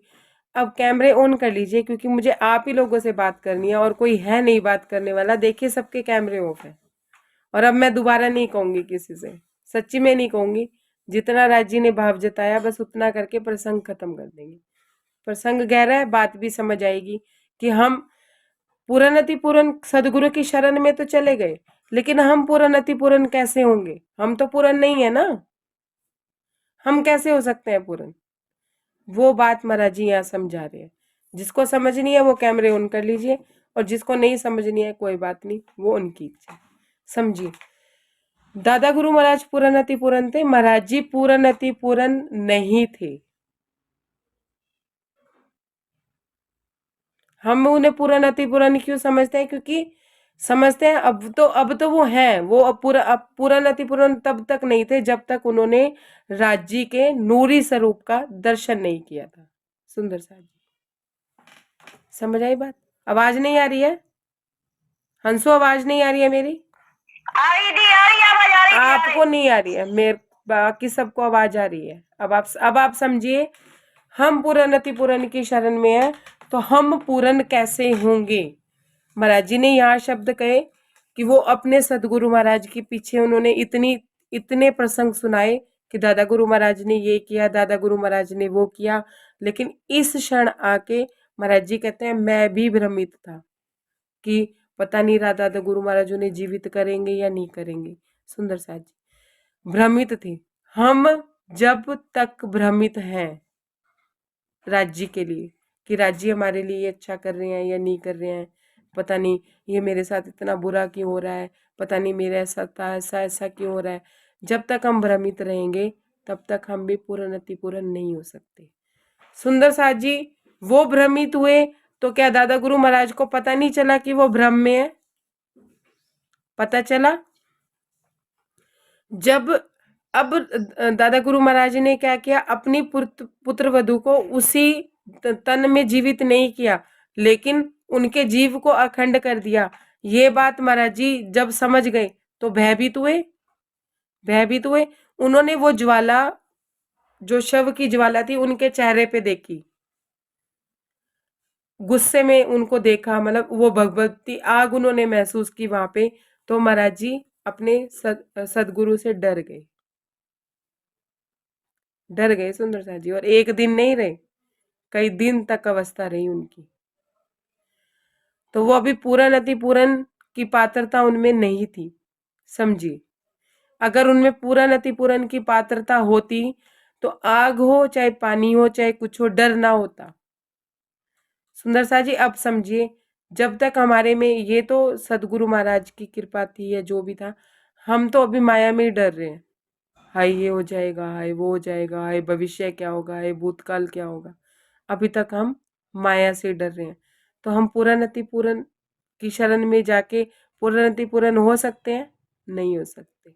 सुंदर सा जी अब इस बात को समझिए कि दादा गुरु महाराज ने उनकी अवस्था को पहचान लिया, वो समझ गए थे। वैसे भी दादा गुरु महाराज से कुछ छिपा हुआ नहीं था।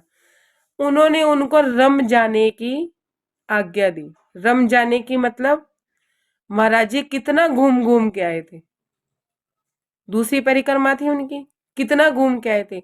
महाराज जी को अब घूमने की जरूरत थी? नहीं थी ना। पर सतगुरु महाराज ने आज्ञा क्या करी कि घूम आओ। क्या आज्ञा करी? घूम आओ। लेकिन क्या वो सतगुरु महाराज की छत्र छाया में नहीं थे? सतगुरु महाराज की नजरें उन पे नहीं थी। लेकिन उनको रम जाने के लिए, घूमने के लिए क्यों कहा? कि अभी उनकी पात्रता नहीं थी, अभी भी वो पात्र बना रहे थे। सुंदर सा जी, हाँ स्नेहा दीदी को हैरानी हो रही है ये सुन। अभी महाराज जी की बीतक ही महाराज जी का भेद खोल रही है, महाराज जी खोल रहे हैं। मुझे भी नहीं पता था कि महाराज जी अभी तक भी इतने पूर्ण नहीं थे कि वो महाराज जी के नूरी स्वरूप का दर्शन कर सके। इतनी पात्रता उनमें अभी नहीं थी, जबकि वो कितने पात्रवान थे, कितनी रहनी थी उनमें। वाणी उनके आचरण में थी, शब्द उनके पास नहीं थे, लेकिन उनके आचरण में वाणी थी। सुंदर साथ जी वो खुद वाणी थी,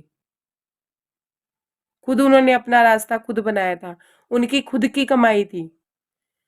जो जो अपने मन मंथन को उनको किसी ने समझाया नहीं था, उनके सिर पे कोई गुरु नहीं थे, कभी किसी की सतगुरु की शरण में वो नहीं गए थे, कोई सदगुरु उनको मिला नहीं था, किसी के आगे उन्होंने शीश निवाया नहीं था।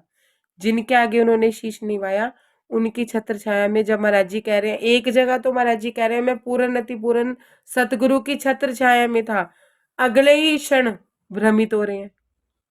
एक क्षण हमें लग रहा है हमारे सतगुरु परिपूर्ण है, अगले ही क्षण हम भ्रमित हो रहे हैं। जब तक भ्रम रहेगा तब तक प्राप्ति नहीं होगी। समझ आ गई? जब तक अपने सदगुरु पे, जब तक अपने राज्य पे, जिनके पास जाहिरी सदगुरु नहीं है, सूक्ष्म रूप में है, तो सूक्ष्म रूप में भी जो सदगुरु कार्य कर रहे हैं, अब महाराज जी मेरे साथ सूक्ष्म रूप में है या तन के रूप में भी है मेरे सामने, तो अगर मेरा उन पे भ्रम बना रहेगा तो फिर मेरे को राज्य की प्राप्ति नहीं हो सकती, मैं राज्य के नूरी तन का दर्शन नहीं कर सकती, भ्रम बना हुआ है, नहीं हो सकता। ब्रह्म मतलब दी भ्रम मतलब कि हम पल में शंका, पल में हम ये सोचते हैं कि राजी ऐसा क्यों कर रहे हैं, राजी ऐसा क्यों करवा रहे हैं, मेरे से ऐसा क्यों करवा रहे हैं, मेरे से ही ऐसा क्यों कर रहे हैं। अरे वो जब तुमने संपूर्ण समर्पण कर दिया तो इसका मतलब राजी जो भी कराए उनकी मर्जी। अब तुम खड्डे में गिरो चाहे तुम फूलों के बिस्तर पे बैठो, वो तो राजी की मर्जी, तुम्हें हर रजा में खुश रहना।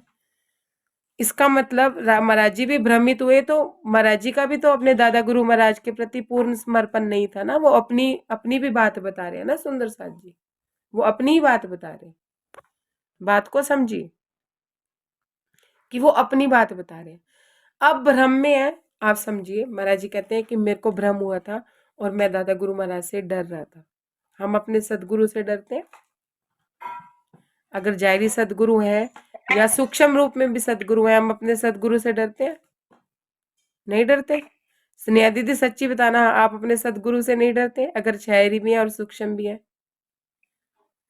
डरते डरते डरते डरते हैं। अभी पल में ना, पल में हाँ, क्यों नहीं डरते?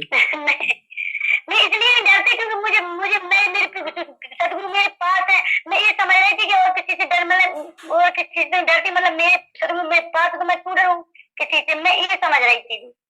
मतलब मेरी बात माया से डरने की नहीं हो रही है, माया की तो बात ही छोड़ दो। अच्छा, माया तो छूट गई पीछे। अच्छा। क्यों? हमें सदगुरु मिल गए।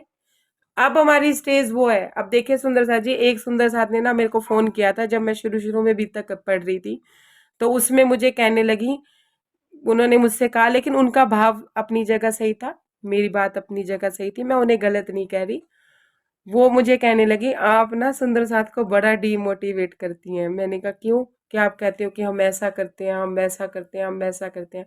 मैंने कहा जी मैं किसी सुंदर साथ को डीमोटिवेट नहीं कर रही हूँ, प्रसंग ही ऐसा चल रहा है। अब मैं डीमोटिवेट वाली बात क्या है?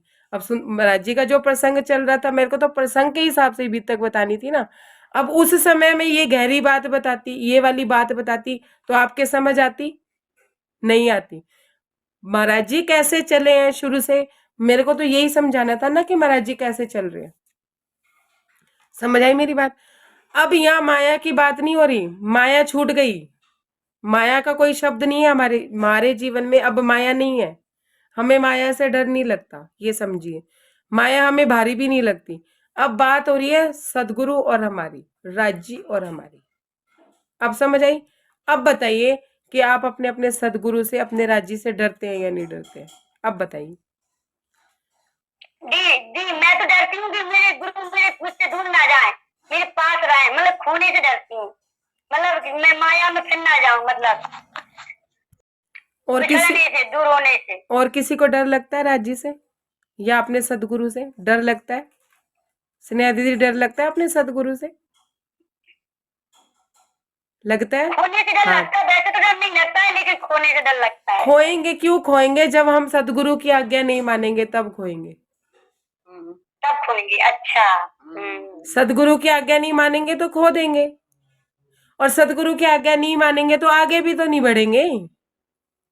अगर सदगुरु ने कहा है एक टांग पे खड़े हो जाओ, तो मतलब उस टांग को मजबूत करना है, उसकी मजबूती देखनी है, इसलिए एक टांग पे खड़ा कर रहे हैं। जब सतगुरु की आज्ञा का उल्लंघन करेंगे तो डर लगेगा। जब राज्य की वाणी से विपरीत कार्य करेंगे, उनकी मतलब जो वो हमसे चाहते हैं उससे अलग कार्य करेंगे तो हमें डर लगेगा। समझ आ रही है बात? तो सदगुरुओं से डर लगता है सुंदर साहब जी। जब महाराज जी को लग रहा है तो हमें नहीं लगेगा। लगता है। मतलब हमारी पात्रता महाराज जी से भी ज्यादा हो गई है। डर लगता है, डर लगता है ना। जब हम कोई बात होती है, जब हमें डर लग रहा होता है तो सुंदर साथ जी सदगुरु पहचान जाते हैं, इस बात को जान जाते हैं कि हम डर रहे हैं। फिर हमें आगे का रास्ता बताते हैं। वाणी मंथन करो, चितवनी करो, चर्चनी सीखो, ये करो वो करो, वो हमें आगे का रास्ता बताते हैं। सुंदर सा जी महाराज जी को रमने की जरूरत नहीं थी। अब आप कहो कि हम तो 3-3 घंटे चितवनी करके, चर्चनी करके, वाणी मंथन करके सदगुरु महाराज से मिले। आगे जाके भी सदगुरु महाराज ने क्या किया, भाई तुम 2 घंटे वाणी मंथन करते हो, अब 3 घंटे करो, अब बढ़ा दिया। महाराज जी को रमने की जरूरत नहीं थी, महाराज जी को अब घूमने की जरूरत नहीं थी, जब पूर्णति पूर्ण सदगुरु की शरण में आ गए थे। लेकिन फिर दादा गुरु महाराज ने उनको रमने के लिए भेज दिया, घूमने के लिए भेज दिया, जाओ थोड़े दिन घूम आओ। सुंदर साथ जी आप लोगों की इजाजत हो तो एक छोटी सी स्टोरी सुनाना चाहती हूँ। इसमें बात बहुत गहरी है, समझ आ जाएगी अगर आप लोगों की जी इजाजत सुनाओ, हो। जी सुनाओ, फिर जी ये सुनाओ, ना स्टोरी कहिएगा जी कि सुनाओ। रंजना दीदी स्टोरियां बहुत सुनाती है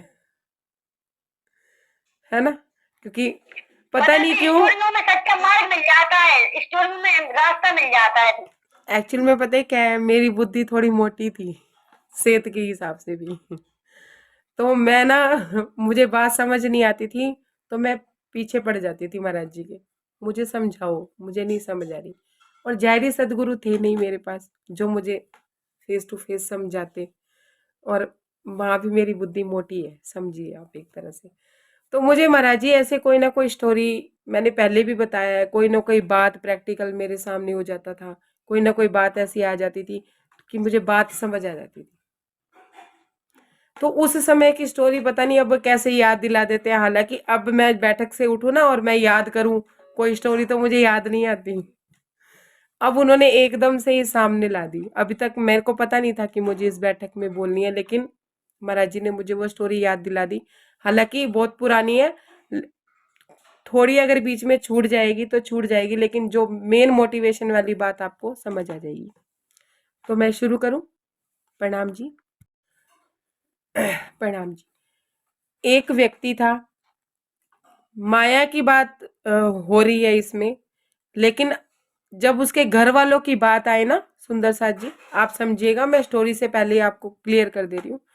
जब उसके घर परिवार की बात आए तो घर परिवार पे मत जाइएगा। हमारे अंदर भी एक दुनिया बसी हुई है, लोभ क्रोध मोह अहंकार, मतलब हमारे अंतस्करण है। फिर रजतम सत, 3 चीजें, 8 चीजें वो है। ये सारी दुनिया एक अंदर भी बसी हुई है, उस दुनिया की बात कर रही हूँ। मेहनत जो उसकी है वो वाणी मंथन की, चिरचनी चितवनी की है। और जो उसके घर परिवार की बात हो रही है, जो मैंने बात की थी संतुष्टि की, और मैंने बात की थी शांति की, कि हमें संतुष्टि मिल जाती है पर शांति नहीं मिलती। फिर हमारा मन अंदर से उग्र हो जाता है कि हमें कुछ नहीं मिला, हमें कुछ नहीं मिला। समझ आ रही है बात? तो जब घर परिवार की बात हो तो अंदर के घर परिवार की बात हो रही है, और जब मेहनत की बात हो तो वाणी मंथन चितवनी चर्चनी की बात हो रही है। ऐसे समझ के आप स्टोरी को सुनिएगा, और स्टोरी में प्लीज इंटरफेयर ना कीजिएगा, फिर बात खत्म हो जाएगी। मुझे स्टोरी पूरी तरह से याद नहीं है, पर जितनी याद है मैं सुनाती हूँ। एक व्यक्ति था, माया में बहुत परेशान था। घर के लोग उसे हमेशा मतलब छोटा जताते थे, क्योंकि वो जितनी मेहनत करता था, जितना वो काम करता था, उतने काम में उसके घर का गुजारा नहीं होता था। अब मेहनत को मैंने बता दिया है कैसे लेना है, कि वो जितनी मेहनत करता था उससे उसके घर का गुजारा नहीं होता था। तो उसके घर के लोग उसे हमेशा छोटा ही जताते थे। जैसे हमें अंदर से चोट लगती है ना, कि तुम ऐसे तुम वैसे, अंदर से ही तो चोट लगती है, बाहर से तो कोई पत्थर मारता नहीं है। तो एक बार क्या हुआ, वो दुखी भी रहता था इस बात से, वो बहुत परेशान रहता था, टेंशन में भी रहता था, डिप्रेशन में भी रहता था, कई बार डिप्रेशन में भी आ जाता था। तो एक बार जिस राजा के जिसके यहाँ वो काम करता था उसके यहाँ एक गुरु आए। उस गुरु ने क्या बोला कि अपनी ईमानदारी के साथ, अपनी मेहनत के साथ तुम जिस कार्य को करोगे, अपने आप को झोंक दो, उस चीज में झोंक दोगे तो तुम्हारी उन्नति जरूर होगी। यही बात महाराज जी ने पीछे भी समझाई है कि अपने आप को झोंक देना सेवा में, वाणी मंथन में, चितवनी में, चर्चनी में। अब उसने उस गुरु की बात सुनी और उसने अपने हृदय में धारण कर ली। अब वो अपने कार्य को बड़ी ईमानदारी से, बड़ी मेहनत से किया करता था। तो उसकी क्या है, आर्थिक उन्नति भी हुई। उसके जो मालिक ने देखा कि ये बहुत मेहनत से काम कर रहा था, उसकी तनख्वाह बढ़ा दी। सुंदर साहब जी, उसकी जब तनख्वाह बढ़ी तो उसके घर के लोग भी खुश हुए। अब उसके घर के लोग खुश हुए, कुछ दिन तो ठीक चलता रहा। कुछ दिन बाद फिर अब उनकी उम्मीदें फिर ज्यादा बढ़ने लगी, घर के खर्चे उस हिसाब से होने लगे। अब उसको वो इनकम भी छोटी पड़ने लगी, कम पड़ने लगी। फिर वो टेंशन और लेने लगा और डिप्रेशन लेने लगा। क्या करने लगा, वे और मेहनत करने लगा। अपने गुरु की उस बात को याद करके वो और मेहनत करने लगा और ज्यादा उसमें लग गया। ऐसे करते करते सुंदर साथ जी फिर उसकी इनकम बढ़ी, उसके मालिक ने उसकी इनकम बढ़ा दी। फिर उसकी इनकम बढ़ी तो घर के लोग फिर खुश हुए। लेकिन कुछ समय बाद फिर वही परिस्थिति हो गई। क्यों? क्योंकि उस हिसाब से उसके खर्चे भी हो गए, उस हिसाब से फिर उनको छोटा जताने लगे। सुनते जाइएगा, स्टोरी समझोगे, बात समझ आ जाएगी। अब उस व्यक्ति का स्वास्थ्य भी खराब होने रहने लग गया। लेकिन फिर भी वो चिंता में कि मैंने अपना जीवन खत्म कर दिया, अपना शरीर मैंने खत्म कर दिया, लेकिन मुझे कुछ नहीं मिल रहा, मुझे किसी से प्रेम नहीं मिल रहा, मुझे किसी से मतलब प्रेम भरी तसल्ली भी नहीं मिल रही, अंदर से मुझे कोई शांति नहीं मिल रही। सुंदर साथ जी, अब वो व्यक्ति शारीरिक दृष्टि से भी बीमार रहने लगा और एक दिन ना उसने फैसला किया कि मैं सब कुछ छोड़ छाड़ के चला ही जाता हूँ यहाँ से, मुझे कुछ चाहिए ही नहीं, मुझे किसी का सानिध्य नहीं चाहिए, मुझे कुछ नहीं चाहिए, मुझे वाणी मंथन नहीं चाहिए, मुझे चिरचनी नहीं चाहिए, मुझे चितवनी नहीं चाहिए, मुझे 12,000 का परिवार नहीं चाहिए, मुझे सदगुरु नहीं चाहिए, मुझे कुछ नहीं चाहिए।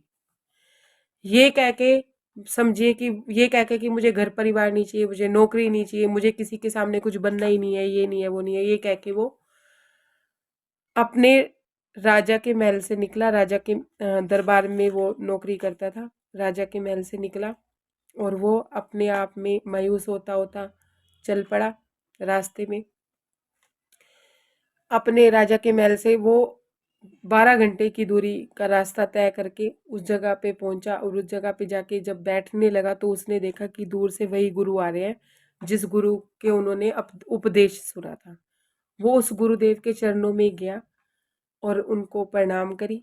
प्रणाम करने के बाद उनको अपनी व्यथा सुनाई, सारी बात उनको सुनाई। तो उसने कहा कि मैं अपने जीवन की लीला समाप्ति करना चाहता हूँ, वैसे भी मैं बीमार रहने लगा हूँ, मेरे शरीर से तो कुछ होता ही नहीं है, मुझे कुछ करना ही नहीं है, अब मेरे बस की है भी नहीं है, मैं अपने जीवन का अंत करना चाहता हूँ। ये सोच के वो जा रहा था तो गुरु ने उसको कहा कि मरना तो सबको ही है एक ना एक दिन, तुम क्या, हम भी मरेंगे, तुम भी मरोगे, इसमें तो कोई बात ही नहीं है, लेकिन कुछ प्राप्ति करके मरो तो बात भी है ना सुंदर शाह जी, मरना तो सब नहीं है एक दिन।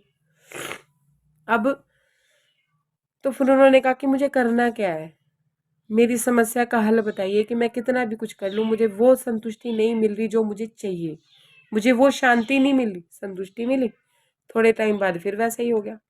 3 घंटे वाणी मंथन किया, चर्चनी की, चितवनी की, उस समय तक थोड़ी संतुष्टि होगी, बाद में फिर वैसा ही हो गया, बाद में वही हाल हो गया, वही अंदर हाहाकार, दास मतलब अंदर से वो भावनाएं आ रही है। अब वो गुरु भी उस शिष्य को बनाना चाहते थे, समझते थे वो गुरु थोड़े ना थे, वो सतगुरु थे, वो स्वयं राज्य थे, मतलब स्वयं राज्य आए थे उनके उनको बचाने, नहीं तो उस सुनसान रास्ते पे उसको मिलने वाले थोड़ी ना थे, है ना। धनी देवचंद्र जी के लिए भी तो राज्य आए थे सुंदर साथ जी। जब हमारी ऐसी हालत होती है तो राज्य किसी न किसी रूप में आके हमें समझा जाते हैं, हमारे सूक्ष्म सदगुरु अपना काम कर जाते हैं। अब मैंने कल एक मैसेज डाला था, जो सत की राह में होता है उसके ऊपर जेड सिक्योरिटी होती है, वो बात भी इसमें आ जाएगी। सुंदर साथ ने पूछा था कि इसका मतलब क्या है, कि जेड सिक्योरिटी कैसे होती है, वो भी समझ आ जाएगी। अब उस सतगुरु ने उस शिष्य को बनाना था, तो उसको बोला, उन्होंने क्या किया, उसको खड़ा किया और उसके आसपास एक गोल घेरा बना दिया। समझते जाइएगा बात को, लकड़ी से गोल घेरा बनाया। गोल घेरा बनाया तो उस शिष्य को कहते हैं, अब तुझे जो करना है ना, इसी घेरे के अंदर अंदर करना है। तो उन्होंने कहा कि मुझे इस घेरे के अंदर क्या करना है। उसने कहा, गुरु ने कहा कि तुम्हें इसी घेरे में खड़े होके राजा के महल की दीवार को छू के आना है। समझ आ रही है बात? नहीं समझ आ रही? नहीं समझ आई? एक शिष्य को खड़ा किया, उसकी चारों तरफ गोल घेरा बना दिया। गोल घेरा बनाने के बाद क्या किया, उस शिष्य को कहा कि अब तुम्हें जितनी मेहनत करनी है, हाथ मार चाहे पैर मार चाहे नाच चाहे कूद, जो मर्जी कर, इसी घेरे के अंदर तुझे क्या करना है, मेहनत करनी है, ठीक है, और तुझे राजा के महल को छू के आना है। हो सकता था सुंदर साथ जी? नहीं हो सकता था? नहीं हो सकता था। उसने गुरु से क्या कहा कि ऐसा नहीं हो सकता। अब आप बताइए, जब तक मैं ये घेरा पार नहीं करूंगा तब तक कैसे होगा, है ना? स्नेहा दीदी अभी मत जाइए, 5-10 मिनट की बात है प्लीज। तो वो कहने लगे कि ठीक है, अगर तुझे इस घेरे में से नहीं जाया जाता तो मैं तुझे आज्ञा देता हूं कि तू ये घेरा पार कर ले, घेरे से टप जा और तू राजा के महल को छू के आ जा, और जितनी जल्दी आएगा उतनी जल्दी मैं तुझे आगे का रास्ता बताऊंगा। सुनते जाइएगा। अब उस स्थान से राजा का जो महल था वो 12 घंटे की दूरी पे था, मतलब 6 घंटे की दूरी पे था। 12 घंटे में उसने रास्ता तय किया था, धीरे धीरे चल रहा था, अपनी मस्ती में चल रहा था, तो 12 घंटे में रास्ता तय हुआ था। कि ये समझिए कि 6 घंटे की दूरी पे था, अगर कोई जल्दी जल्दी जाए और जल्दी जल्दी वापिस आए तो 12 घंटे हुए, मतलब जाके आने में 12 घंटे बीतते थे।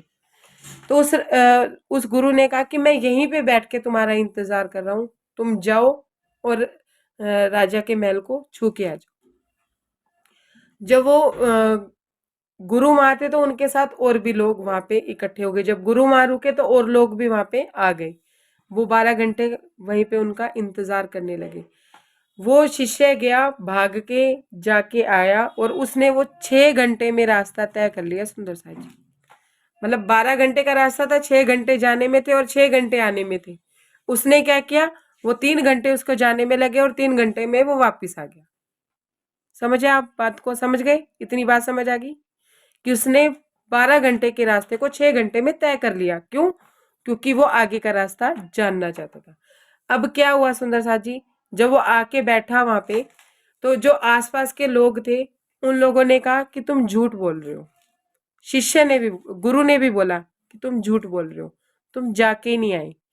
6 घंटे का रास्ता तुमने 3 घंटे में पार कर लिया, 12 घंटे का रास्ता तुमसे 6 घंटे में पार हो गया, हो ही नहीं सकता। गुरु ने भी ऐसे ही बोला। जब लोगों ने ऐसा बोला तो उन्हें उसे फर्क नहीं पड़ा। जब गुरु ने ऐसा बोला तो वो गुरु के आगे कहने लगा, नहीं मैं सच कह रहा हूँ कि मैं राज्य की दीवारों को, राजमहल की दीवारों को छू के आया हूँ। तो सब लोग क्या कहने लगे कि तुम हमें दोबारा करके बताओ, और उस वहां पे दीवार पे ना ये चीज टंगी हुई है, वो दीवार पे से वो चीज उतार के लेके आना, एक निशानी हो जाएगी कि तुम वो लेके आए हो। समझते जाइएगा बात को। अब क्या हुआ कि उस व्यक्ति ने बोला कि अब तो मेरे शरीर में पावर नहीं है, लेकिन मैं ये कार्य कल करूंगा। समझिए। तो सब लोगों ने कहा, शिष्य ने, गुरु ने भी कहा कोई बात नहीं, कल हम इंतजार करेंगे, कल तुम इस काम को करना। गुरु अंदर से जानता था कि शिष्य जाया है, लेकिन शिष्य को बनाना था ना, शिष्य को बनाना था, और वो व्यक्तियों को भी दिखाना था कि कुछ भी हो सकता है। कोई उदाहरण भी तो होता है, महाराज जी भी तो हमारे लिए उदाहरण ही है ना? उदाहरण भी तो होता है ना दूसरों के लिए। अगले दिन सुंदर साथ जी वो गया, जाके वापिस आया, तो जो रास्ता उसने 6 घंटे में पार किया था वो रास्ता उसने 4 घंटे में पार कर लिया। पहले दिन 6 घंटे में पार कर लिया, अगले दिन 4 घंटे में पार करके वापस आ गया। अब लोगों को यकीन ना हुआ उसकी बात पे, तो वो जो दीवार पे वो जो चीज टंगी हुई थी वो लेके आया, तो उसने जब वो निशानी दिखाई तो उन लोगों को यकीन हुआ, सुंदर सा जी, गुरु को भी यकीन हुआ, गुरु ने भी यकीन जताया कि हाँ तुम जा आए हो। अब उनके पास ऑफर आने लगी। क्या ऑफर? कि मेरे यहाँ आके कार्य करो, मेरे यहाँ आके क्या करो, मैं इतना पैसा दूंगा, दूसरा के मैं इतना दूंगा, तीसरा को मैं इतना दूं। वो खुश हो गया, वो खुश होया। तो गुरु ने शिष्य को अब इस मार्ग पे नहीं बढ़ाना था, उसने उसकी आध्यात्मिकता की भी बात पूरी करनी थी। तो गुरु ने शिष्य से कहा, अब खुश हो कि तुम्हारे पास ऑफरें हैं? अब ये तुम्हारे पास ऑफरें क्यों आई, बताओगे मुझे क्यों आई? तो वो कहने लगा, गुरुजी ये आप ही की कृपा है। उन्होंने कहा, ये मेरी कृपा नहीं है, ये तेरी चाल है, तेरी स्पीड है। अगर मैंने जो वो घेरा खींच दिया था, उस घेरे के अंदर अंदर ही तू हाथ पैर मारता रहता, घूमता रहता, तो शायद तुझे राजा का राजमहल की दीवार को तो नहीं छू सकता था। लेकिन तूने क्या प्रार्थना करी कि मैं इस गोल घेरे से निकलने की मुझे आज्ञा दो, मैं जाके आऊंगा, मैं आपकी जो बात है वो पूरी करके आऊंगा। सुंदर सा जी, तो अगर तुम निकलने की कोशिश ना करते, चाहना ना करते, तो तुम प्रार्थना भी ना करते। तुमने चाहना करी तो तुमने प्रार्थना करी। अब तुमने प्रार्थना करी तो मैंने तुम्हें आज्ञा दे दी कि जाओ, तुम जाके आओ। तो तुमने वो जो यात्रा थी वो 6 घंटे में पार कर ली। मैंने तुम भी यकीन नहीं किया, लोगों ने तुम भी यकीन नहीं किया। अब तुमने उस रास्ते को 4 घंटे में अगले दिन पार करके हमें वो निशानी, हमें वो बात जता दी। सुनते जाइएगा, आगे की स्टोरी और महत्वपूर्ण है। अब गुरु क्या कहते हैं, अब मैं ये चाहता हूं कि तुम इस रास्ते को 2 घंटे में पार करके दिखाओ। और वो शिष्य क्या कहने लगा कि ये तो कैसे हो सकता है गुरु महाराज जी, कैसे हो सकता है कि मैंने 12 घंटे का रास्ता 6 घंटे में, फिर 4 घंटे में पार कर लिया, 2 घंटे में तो मैं उड़ के जाऊंगा तो भी नहीं जा के आ पाऊंगा। अब ध्यान से सुनिएगा, अब थोड़ा ध्यान से सुनिएगा। गुरु कहते हैं शिष्य से कि तुम्हारी समर्थता तो तुम 6 घंटे में भी पार नहीं कर सकते थे, तुम्हारी समर्थता तो नहीं थी। लेकिन जब मैंने तुम्हें एक बात बताई कि तुम्हें आगे का रास्ता मिलेगा, ऐसा बोला, और तुम्हारी चाहना बढ़ी, तो तुमने वो रास्ता 6 घंटे में पार कर लिया। सुंदर सा जी, अब इस बात को ऐसे समझिएगा, हमारी समर्था थी, हम वाणी 1 घंटा पढ़ सकते। शुरू शुरू में याद कीजिए, आधा घंटा पढ़ते थे तो 4 घंटे सोते थे। मैं अपनी बात बता रही हूँ, मैं आधा घंटा वाणी पढ़ती थी तो 4 घंटे की नींद लिया करती थी, मुझे इतनी नींद आती थी। 1 घंटा पढ़ती थी तो 8 घंटे सोती थी। लॉकडाउन में, जब शुरू शुरू में लॉकडाउन लगा था, मैंने कहा राजी कैसे होगी ये बात, आधा घंटा वाणी पढ़ रहे, 4 घंटे सो रहे हैं। तो राजी कहते थे माया हावी है ना, कितना सुलाएगी, तू उठ के फिर बैठ जाया कर, 8 घंटे सो के भी बैठ जाया कर, फिर 4 घंटे की नींद लेके भी उठ के बैठ जाया कर। कब तक हराएगी तुम्हें माया, कितने दाव कर लेगी, नहीं कर पाएगी। समझिए, अब शिष्य ने कहा, गुरु ने कहा कि तेरी समर्थता तो 4 घंटे में पार कर, 6 घंटे में भी पार करने की नहीं थी, और तू 4 घंटे में पार कराया दूसरी बार।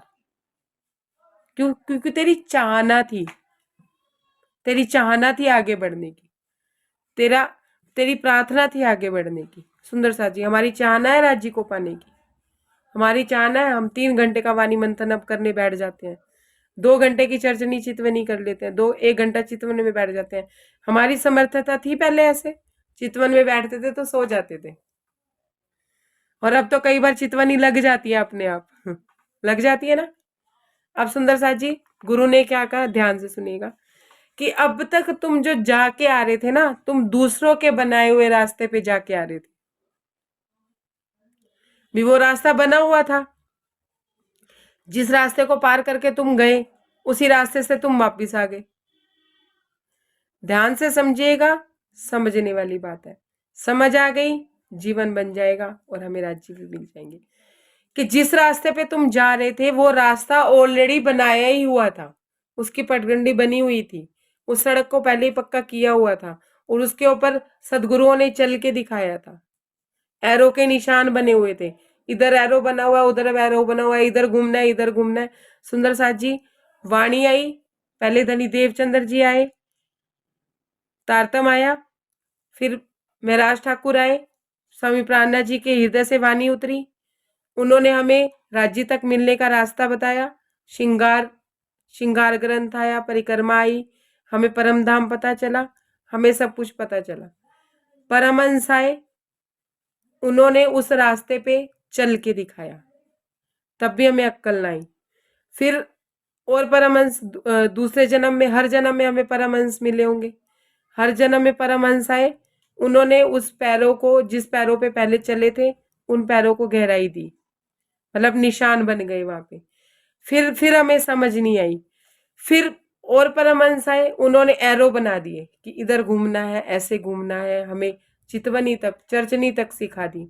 आज इतने एरो बन गए, इतना स्थान बन गया कि हमें परम धाम के जर्रे जर्रे का पता है, एक एक गुर्ज का पता है, एक एक थंब का पता है। तब भी हम हम चितवनी कर रहे हैं, चर्चनी कर रहे हैं, पर परम धाम दिख रहा नहीं है। समझते जाइएगा। क्या कहा उन्होंने, गुरु ने, कि जो रास्ते पे तुम जा रहे थे वो रास्ता किसी का बनाया हुआ था, उस पे तुम जा रहे हो, तुम आ रहे हो, अब तुम अपना रास्ता खुद बनाओ। जब तुम अपना रास्ता खुद बनाओगे तो तुम्हारे घर के लोग तुमसे दूर होंगे, तुम्हारे रिश्तेदार तुम्हें दूर होंगे, तुम्हें गालियां पड़ेंगी, तुम्हें धर्म में भी गालियां पड़ेंगी। ऐसे थोड़ी ना करते हैं, ऐसे करते हैं, ऐसे थोड़ी ना करते हैं, ऐसे करते हैं, वाणी मंथन करते हैं, चितवनी करते हैं, चर्चनी करते हैं। सुंदर साथ जी, वो कहने लगा कि मैं रास्ता कैसे बनाऊं, क्या ये रास्ता तो सीधा है कि इस पे तो सब आते जाते हैं, ठीक है, सब आते जाते हैं, तो मैं ट्रैफिक में मिलता है, सब कुछ मिलता है, तुम्हारी अड़चन होती है। जो 6 घंटे में पार किया रास्ता, तुमने 4 घंटे में तो पार कर लिया होगा कि रास्ते में कोई नहीं मिला।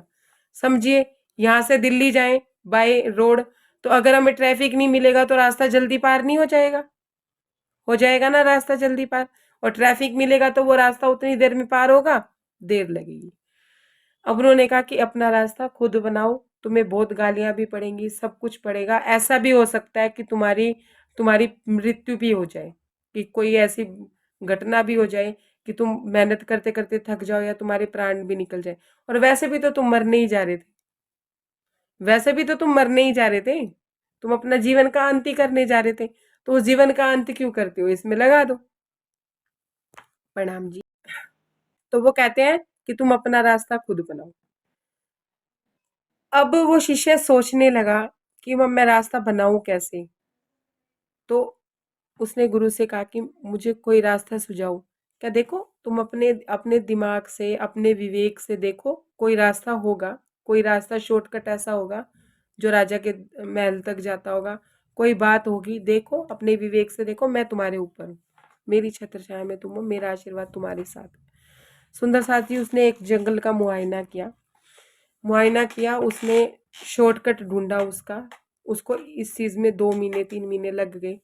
शॉर्टकट उसने ढूंढा तो उस रास्ते को वो साफ करने लगा। जब वो उस रास्ते को साफ करने लगा तो माया के काम नहीं होने बंद हो गए। सुंदर सा जी, तो घर के लोग भी प्रताड़ना देने लगे, फालतू के कामों में लगा है, महल का रास्ता ढूंढ रहा है, पता नहीं क्या जंगलों में धक्के खाता फिर रहा है, जड़ी बूटियां ढूंढता फिर रहा है।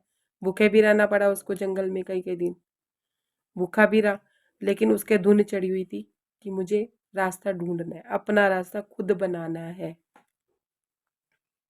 समझ रहे हैं आप बात को।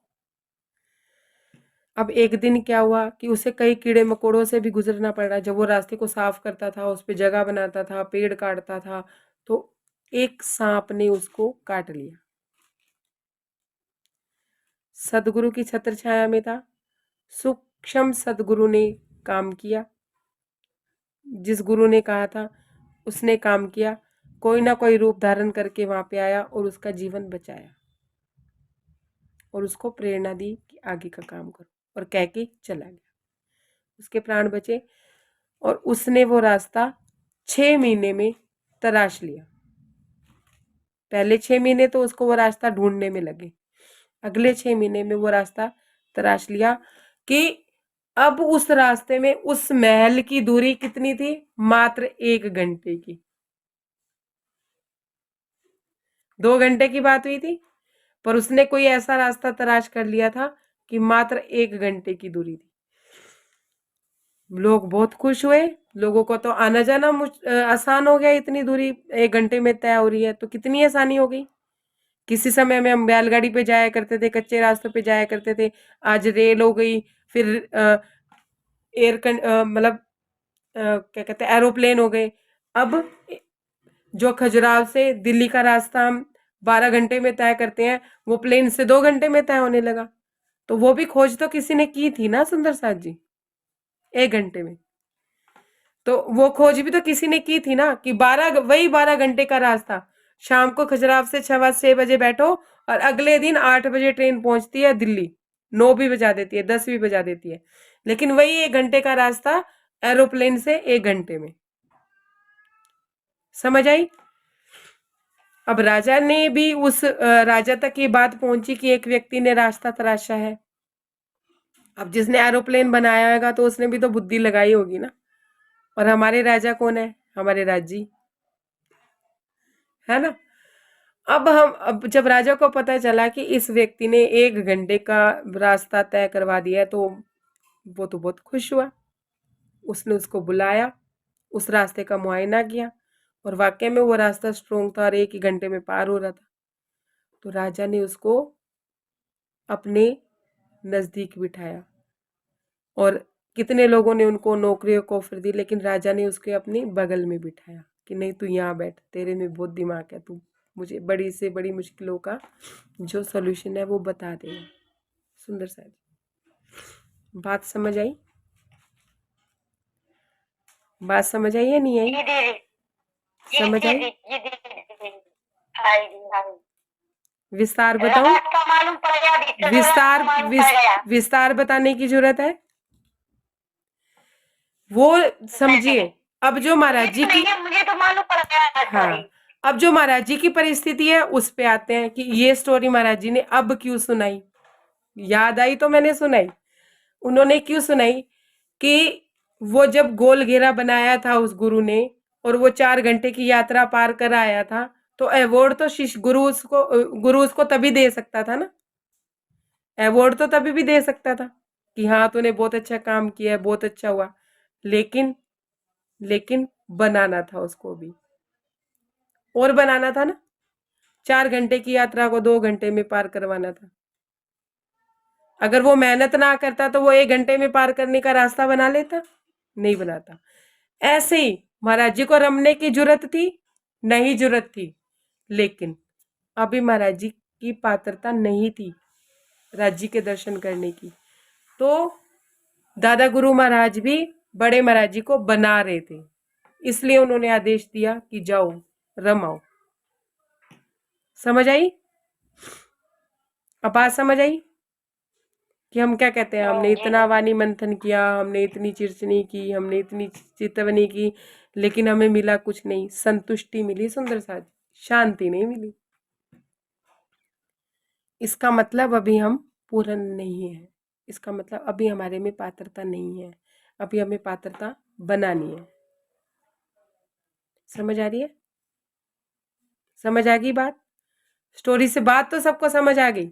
अब अपने अपने पे घटित करिए ना बात को, समझ तो तब आएगी ना जब जीवन में उतरेगी। खाली अब कोई सुंदर साथ कह रहे थे कि शारदा आंटी बहुत अच्छा प्रवचन करके गई रात को, अमित भैया ने भी बहुत अच्छा प्रवचन किया और राजन स्वामी जी भी बहुत अच्छा प्रवचन करते हैं और मैं भी बहुत अच्छा प्रवचन कर रही हूँ, महाराज जी मेरे रूप में भी आप लोगों को सब समझा रहे हैं। राज जी तो संदेशे पे संदेशे भेज रहे हैं, कहाँ से संदेश नहीं आ रहा है मुझे बताइए? अमित भैया के रूप में संदेश नहीं आ रहा है, उनमें राज्य विराजमान नहीं है। वर्षा दीदी के अंदर से संदेश नहीं आ रहा है, वहां राज्य विराजमान नहीं है ना। शारदा आंटी में विराजमान नहीं है। वो तो तन का प्रयोग कर रहे हैं, हम तो डाकी हैं। कहा ना रात को अमित भैया ने कि मैं तो लाउड स्पीकर, उस स्पीकर का यूज हो रहा है, कह तो राज जी रहे हैं। हम तो डाकी हैं, संदेशे भिजवा रहे हैं। आप संदेशे लेके रखे जा रहे हो, इकट्ठे करे जा रहे हो, टॉफियों को इकट्ठे करे जा रहे हो। ये टॉफी भी सुंदर है, ये भी रख लो, ये सुंदर है, ये रख लो, इसका रैपर और आकर्षित है, ऐसा रख लो। खोल के टॉफी देखी नहीं, खाई नहीं, टेस्ट का पता नहीं, तो हम वो बच्चे हुए ना कि हमें टॉफी चाहिए, टॉफी चाहिए। समझ आ रही है बात? टॉफी चाहिए, टॉफी चाहिए, हमें ये अच्छी बात सुननी है, हमें वो अच्छी बात सुननी है, हमें वो अच्छी बात सुननी है। जैसे ही चर्चा खत्म, टेंशनें शुरू। अरे अभी भी टेंशन हो रही है, अपने सदगुरु से डर नहीं लग रहा है, माया से भी डर लग रहा है। बिगड़ क्या जाएगा सुंदर सा जी? ये तन तो वैसे भी खत्म हो रहा है, जिंदगी तो वैसे भी खत्म हो रही है, जीवन का तो क्षण क्षण बीतता ही जा रहा है। आज दिन गया, कल महीने जाएंगे, परसों साल जाएंगे, है ना? और एक समय ऐसा आ जाएगा कि सब कुछ ही गया। जिन चीजों के लिए आज आप तड़प रहे हैं, हम कलप रहे हैं, जिस धन के लिए, जिस संपत्ति के लिए, या जिस रिश्तों के लिए जब हम तड़प रहे हैं, कलप रहे हैं, वो तो एक दिन वैसे भी छूटनी है। ना गलतफहमी का शिकार रहिएगा कि आपके बिना संसार नहीं चलेगा। ये तो ऑटो पायलट पे है, चलेगा और चलता ही रहेगा। आपकी जीवन यात्रा खत्म होगी, पर ये संसार खत्म नहीं होगा। समझिए बात को। अपने जीवन में अपने रास्ते खुद बनाइए। अब समझ आ रही है? जरूरी नहीं है 14 लोग ब्रह्मांड पार करने हैं, योग माया पार करनी है। हमारे राज्य से डायरेक्ट कनेक्टिविटी करिए, डायरेक्ट जाइए, घंटे का भी रास्ता नहीं है, एक क्षण का रास्ता है।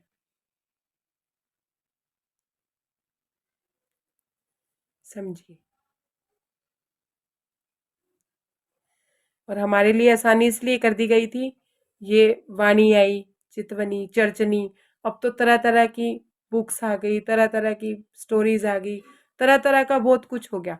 लेकिन जब तक, हाँ, आपके पास दाल है अच्छी क्वालिटी की, चावल है दावत की, आटा है आशीर्वाद का, मसाले हैं एवरेस्ट के, A1 A1 चीजें हैं, आपने खाना बना के नहीं खाया, बनाया नहीं अपने हिसाब से, किसी नौकरानी से बना लिया, उसने सामान भी खराब कर दिया, सब करा दिया, और वो आपको टेस्ट ही नहीं आया, तो कोई फायदा हुआ उस A1 सामान का? A1 मटेरियल का फायदा हुआ? क्यों फायदा नहीं हुआ? अरे A1 सामान लगाया उसने। खुद बना के खाइए अपना खाना, आपके पास सामग्री बहुत अच्छी अच्छी है, हमारे पास सामग्री बहुत अच्छी अच्छी है, हमारे पास चरचनी बहुत अच्छी है, हमारे पास चितवनी करने का स्टाइल एक से एक बता रहे हैं, सब सुंदर साथ। कोई देखो आप, खोलो आप यूट्यूब, खोलो आप कोई ग्रुप खोलो, कभी कोई चरचनी चितवनी करा रहा है, कोई चरचनी चितवनी करा रहा है, कोई वाणी की, कोई चौपाई का अर्थ कुछ लिख के भेज रहा है, कोई चौपाई का अर्थ कुछ लिख के भेज रहा है। सुंदर सा जी, कभी राजी से खुद बात की है? राजी खुद सिखाइए ना, खुद बताइए, डायरेक्ट बात करो ना, डायरेक्ट। अरे मैं क्यों पढ़ूं अर्थ, आप समझाइए ना मुझे। और जिसको खामंद पढ़ाता लिखाता है ना, वही पढ़ लिख सकते हैं, ऐसे ऐसे नहीं पढ़ सकते। समझ आ गई? स्टोरी से बात आपकी क्लियर हो गई। तो महाराज जी अभी पूरा नति पूरन नहीं है, दादा गुरु महाराज पूरा नति पूरन है, लेकिन अभी महाराज जी में कोई ना कोई पात्रता की कमी है, जिसकी वजह से दादा गुरु महाराज ने उनको कहा कि जाइए रम आइए, जाइए घूम आइए। महाराज जी को सुंदर सा जी अब घूमने की जरूरत नहीं थी, महाराज जी भी थक गए थे घूम घूम के, वो तो अपने सदगुरु की छत्र छाया में खुश थे। लेकिन अगर सदगुरु ने कह दिया कि घूम आइए, तो महाराज जी ने क्षण नहीं लगाया, उन्होंने उन कुटिया को छोड़ दिया और क्षण भर में ही जाके अपना रमने चले गए। आगे आप देखिएगा, एक पत्थर पे बैठ के सुंदर सा जी, अब इसमें भी एक भाव है, लेकिन मैंने अगर ले लिया तो आधा घंटा चला जाएगा, मैं वो नहीं लूंगी। अगर राजी ने चाहा तो कल मैं उस भाव को लूंगी। महाराज जी भी आराम चाहते थे, आराम चाहते नहीं थे, उन्हें आराम की जरूरत नहीं थी, लेकिन जिस कुटिया में वो रह रहे थे सुंदर सा जी, उस कुटिया में उनको खाना बना बनाया मिलता था, साग तरकारी सब बनी बनाई मिलती थी, दीपक भी कोई जला जाता था, धुने में आग भी उनको मिलती थी, सब करा कराया मिलता था। कुछ समय वो अपने सदगुरु महाराज की छत्र छाया में रहे।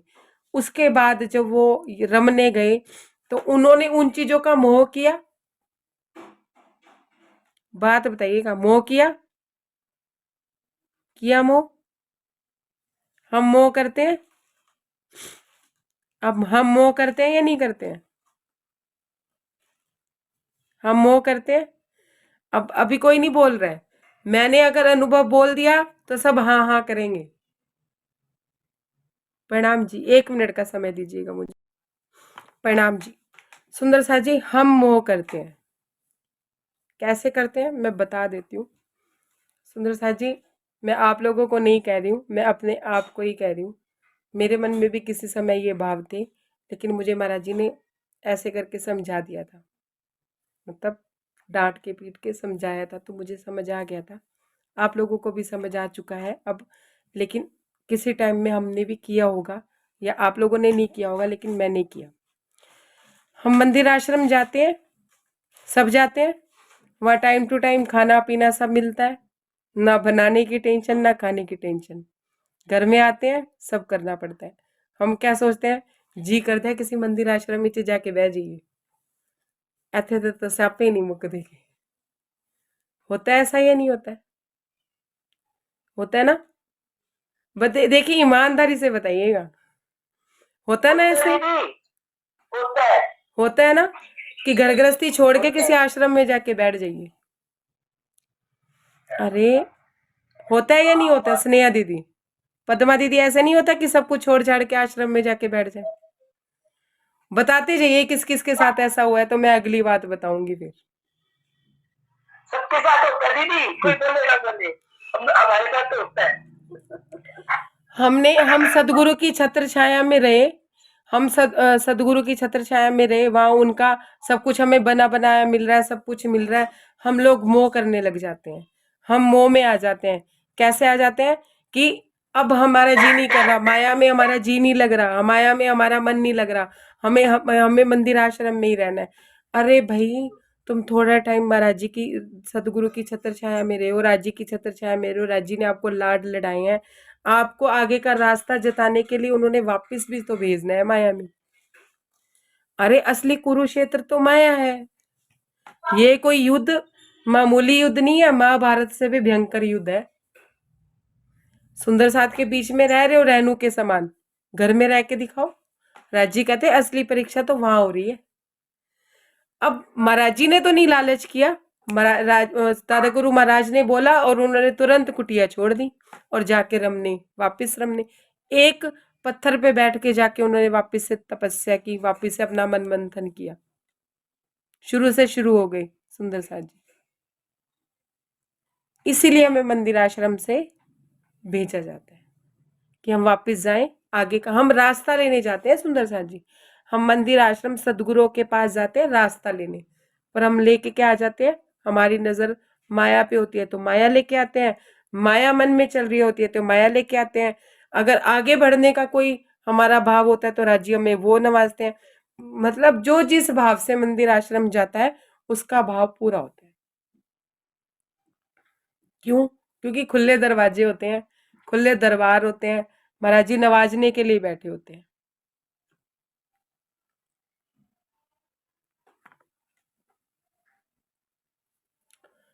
राजी तो नवाजने के लिए बैठे होते हैं ना, जो जैसा मांगोगे वैसा मिलेगा, जिस रूप में दर्शन करोगे वो रूप मिलेगा। गंदगी देखना चाहोगे गंदगी दिखेगी, राजी देखना चाहोगे राजी दिखेंगे, लेकिन हमारी पात्रता नहीं होती सुंदर साथ जी। पर हमारी पात्रता बनाने के लिए में आना माया में ही पड़ता है। समझ रहे हैं बात को? तो महाराज जी ने लालच नहीं किया। इस पे भी एक स्टोरी महाराज जी ने मुझे सुनाई थी, पर मैं अब नहीं सुनाऊंगी। स्नेहा दीदी मुझे मारेंगी कि मुझे रोज लेट कर देती है और रोज मुझे परेशान करती है ये। मैं कहती हूँ 10 बजे बैठक खत्म कर दो, ये तो पौने 11 बजे तक चिपकी रहती है, खुद की भी नौकरी पे लेट जाती है। तो इसलिए स्टोरी बहुत अच्छी थी, बात समझ में आ जाती, लेकिन कहो तो शॉर्टकट में सुना देती हूँ। शॉर्टकट में सुनाऊंगी, ठीक है। आधी खा जाऊंगी मैं, क्योंकि मुझे भी जाना है। प्रणाम जी। प्रसंग से मैच करती है, प्रसंग से मैच करती है ये स्टोरी, इसलिए मैं सुना रही हूँ। बस बहुत जल्दी जल्दी सुना रही हूँ, तो सुन लीजिए। एक राजा को एक राजा घूमने के लिए जाता है, और उसको क्या होता है कि वो अंदर ही अंदर उसकी आध्यात्मिकता की यात्रा चल रही होती है। राजा होता है, लेकिन वो ये चाहता है कि मैं भी किसी आनंद में रहूं। मेरे पास सब कुछ है, सब कुछ होने के बावजूद भी इतनी अच्छी प्रजा है, धन है, दौलत है, सब है, राज्य भार भी बहुत अच्छे से चल रहा है, लेकिन अंदर से कुछ कमी है। अंदर से वो आनंद नहीं है जो मुझे आनंद चाहिए, सुंदर सा जी। तो वो जब जंगल में जाता है शिकार के लिए, तो वो क्या देखता है कि एक साधु एक पेड़ के नीचे रमा बैठा है, मस्ती में मस्त नाच रहा है, कभी कुछ कर रहा है, कभी कुछ कर रहा है, अपनी मस्ती में मस्त है, और अपने खान पान में, मतलब जो भी उसको मिल जाता है उसमें वो मस्त है। उसकी ऐसी मस्ती देख के ना राजा को बड़ा वो होता है कि मैं भी शायद ऐसा हो जाऊं। तो कई दिन तो जब भी राजा को संतुष्टि चाहिए होती है ना, तो वो उस साधु के पास आके बैठ जाया करता था, थोड़ी देर उसको देखा करता था दूर से, और उसकी मस्ती में खुद भी मस्त हो जाया करता था। एक दिन राजा को क्या लगा कि मैं इसे अपने राजमहल में ले जाता हूँ, मुझे रोज रोज आना पड़ता है, अब मैं इसके बिना रह नहीं सकता। ऐसा सोच के वो साधु से प्रार्थना करता है कि आप मेरे घर चलो। वो उन्हें अपने राजमहल में ले आता है।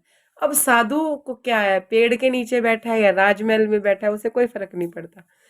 अब क्या हुआ सुंदर साथ जी, अब ध्यान से सुनिएगा, जो सुनने वाली बात है। अब वो क्या कहते हैं, साधु, राजा ने उसको अपने जैसे कपड़े प्रोवाइड करा दिए, अपने जैसा खाना, मतलब कि उसकी आज्ञा से खाना बन रहा है, राजा की आज्ञा से खाना नहीं बन रहा है, उसको जो खाना है वो खाना बन रहा है।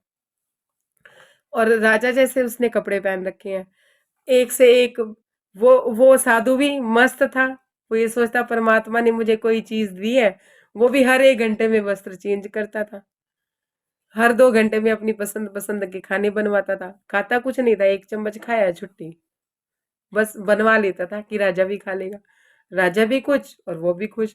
और राजा हमेशा उसके साथ 2-2 3-3 घंटे बिताया करता था, जितना भी राज्य कार्य उसका हो जाता था।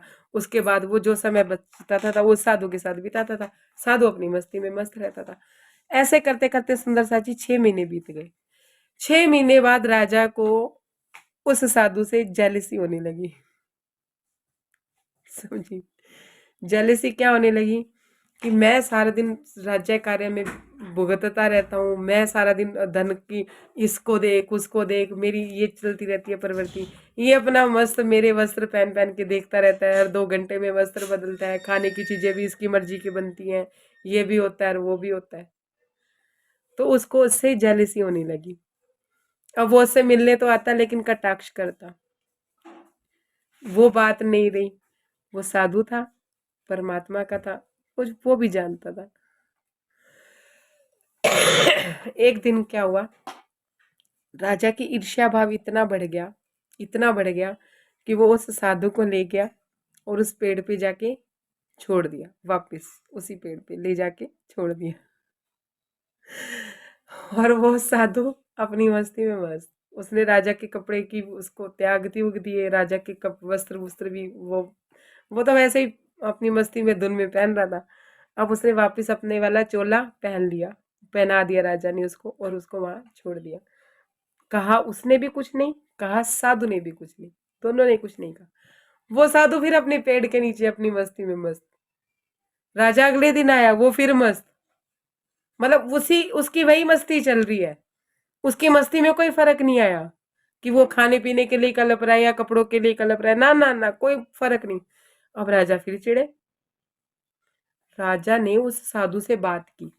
उस साधु को क्या कहता है कि तुम 6 महीने 8 महीने मेरे यहाँ रहे, तुम्हें ठाट बाट की, और वो उस राजसी अवस्था का मतलब बिल्कुल भी तुम्हें फर्क नहीं पड़ा, तुम्हें बिल्कुल भी आदत नहीं हुई, तुम यहाँ भी मस्त हो वहां भी मस्त हो।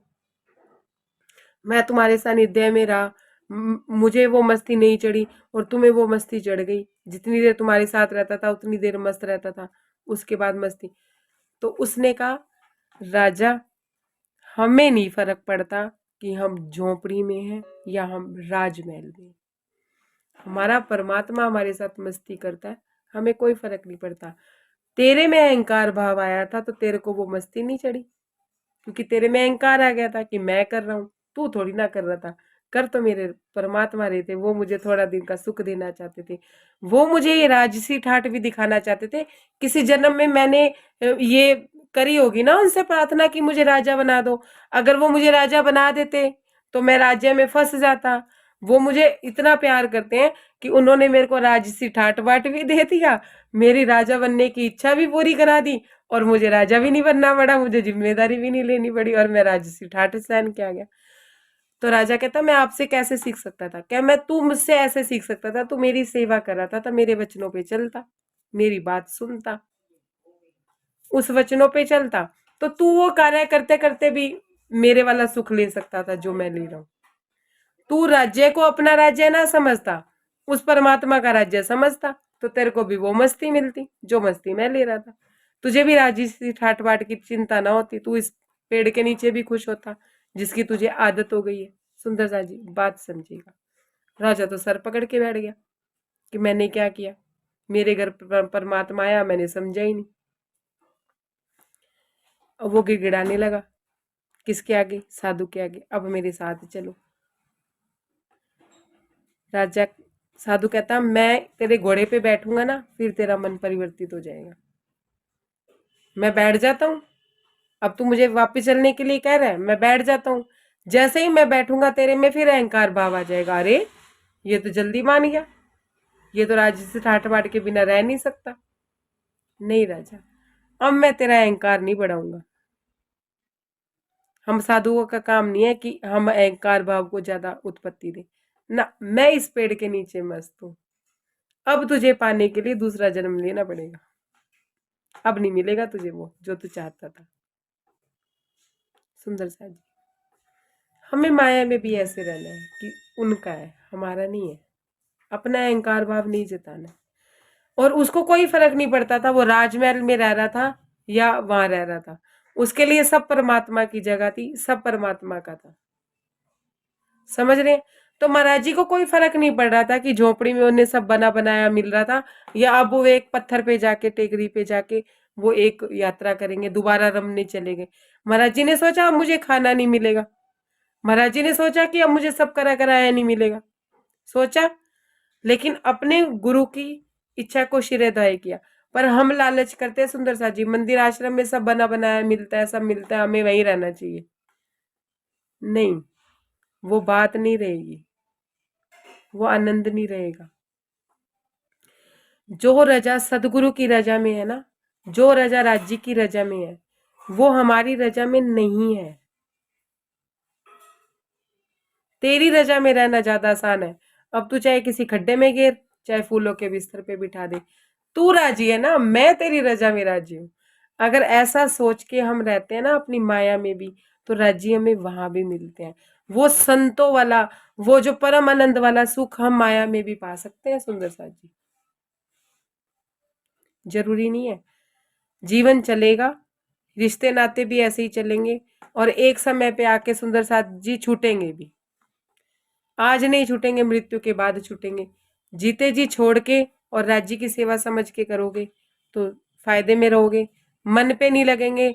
कोई जा रहा है तो वो सपना है, और हम जा रहे हैं तो हम भी सपना ही है दूसरों के लिए।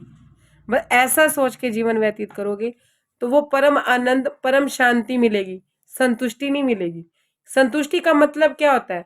हम अपनी इंद्रियों का जो भोग भोगते हैं, जो हम अपनी इंद्रियों का भोग जिस तरह का भी भोगते हैं, मान लीजिए हमारी खाने की इंद्री हावी हो रही है, बात को समझिएगा, हमने खा लिया, जो चीज हमें चाहिए वो हमने खा ली, संतुष्टि हुई कि हमने खा ली, पेट भर गया, संतुष्ट हुआ, दोबारा भूख नहीं लगेगी, इसकी गारंटी लिख के दे सकते हो क्या? इसकी कोई गारंटी है कि 4 घंटे बाद, 5 घंटे बाद, 12 घंटे बाद भूख नहीं लगेगी? कोई गारंटी है? नहीं है। क्यों नहीं है? भाई तुमने अपनी पसंद का खाना खाया और ठूस ठूस के खाया, फिर भी गारंटी नहीं है। मैं हर बात को खाने पे ले जाती हूँ, लेकिन आप अपनी दूसरी इंद्रियों को भी देख सकते हैं, क्योंकि मैं ज्यादा बात नहीं बोल सकती, थोड़ी बात को गहरी समझिए कीजिएगा कि हमने संतुष्टि प्राप्त कर ली, लेकिन आनंद, चरम आनंद प्राप्त हुआ कि उसी आनंद में हम घूम रहे हैं? नहीं, वो इंद्री दोबारा प्रभावी होगी कि दोबारा चाहिए। तो वो आनंद नहीं सुंदर सा जी, एक संतुष्टि हुई। हमें क्या चाहिए? वो आनंद जो हमसे कभी छीने ही ना। राज्य अगर अपने हाथों से खिलाएंगे वो निवाला अखंड होगा या नहीं होगा? समझिए, हमने जो अपनी मर्जी से ठूस ठूस के खाया और राज्य सूखी रोटी और अचार के साथ हमारे मुख में आके वो निवाला डाल जाएंगे, वो अखंड होगा या नहीं होगा? फिर भूख नहीं लगेगी, फिर ऐसा लगेगा परम धाम का कोई पत्ता खा लिया, अब कुछ खाने की जरूरत नहीं है। तू दिख रहा है ना, मुझे कुछ नहीं देखना। सुंदर सा जी, फिर इस शरीर की भी सुध नहीं रहेगी। हमें इस देह से हमें ऊपर उठना है सुंदर सा जी। इन्हीं शब्दों के साथ कोई त्रुटि हो, कोई गलती हो, छोटी बहन मोटी बहन, छोटा सदस्य समझ के, बड़ा सदस्य समझ के, जैसा भी समझ के मुझे माफ कीजिएगा। कोई शब्द बुरे लगे हो तो वो भी मुझे माफ कीजिएगा। जितना मुझे महाराज जी ने समझाया मैंने आपके आगे रखा। कोई गलती हो तो क्षमा कीजिएगा। प्रणाम आशा आंटी, प्रणाम जी।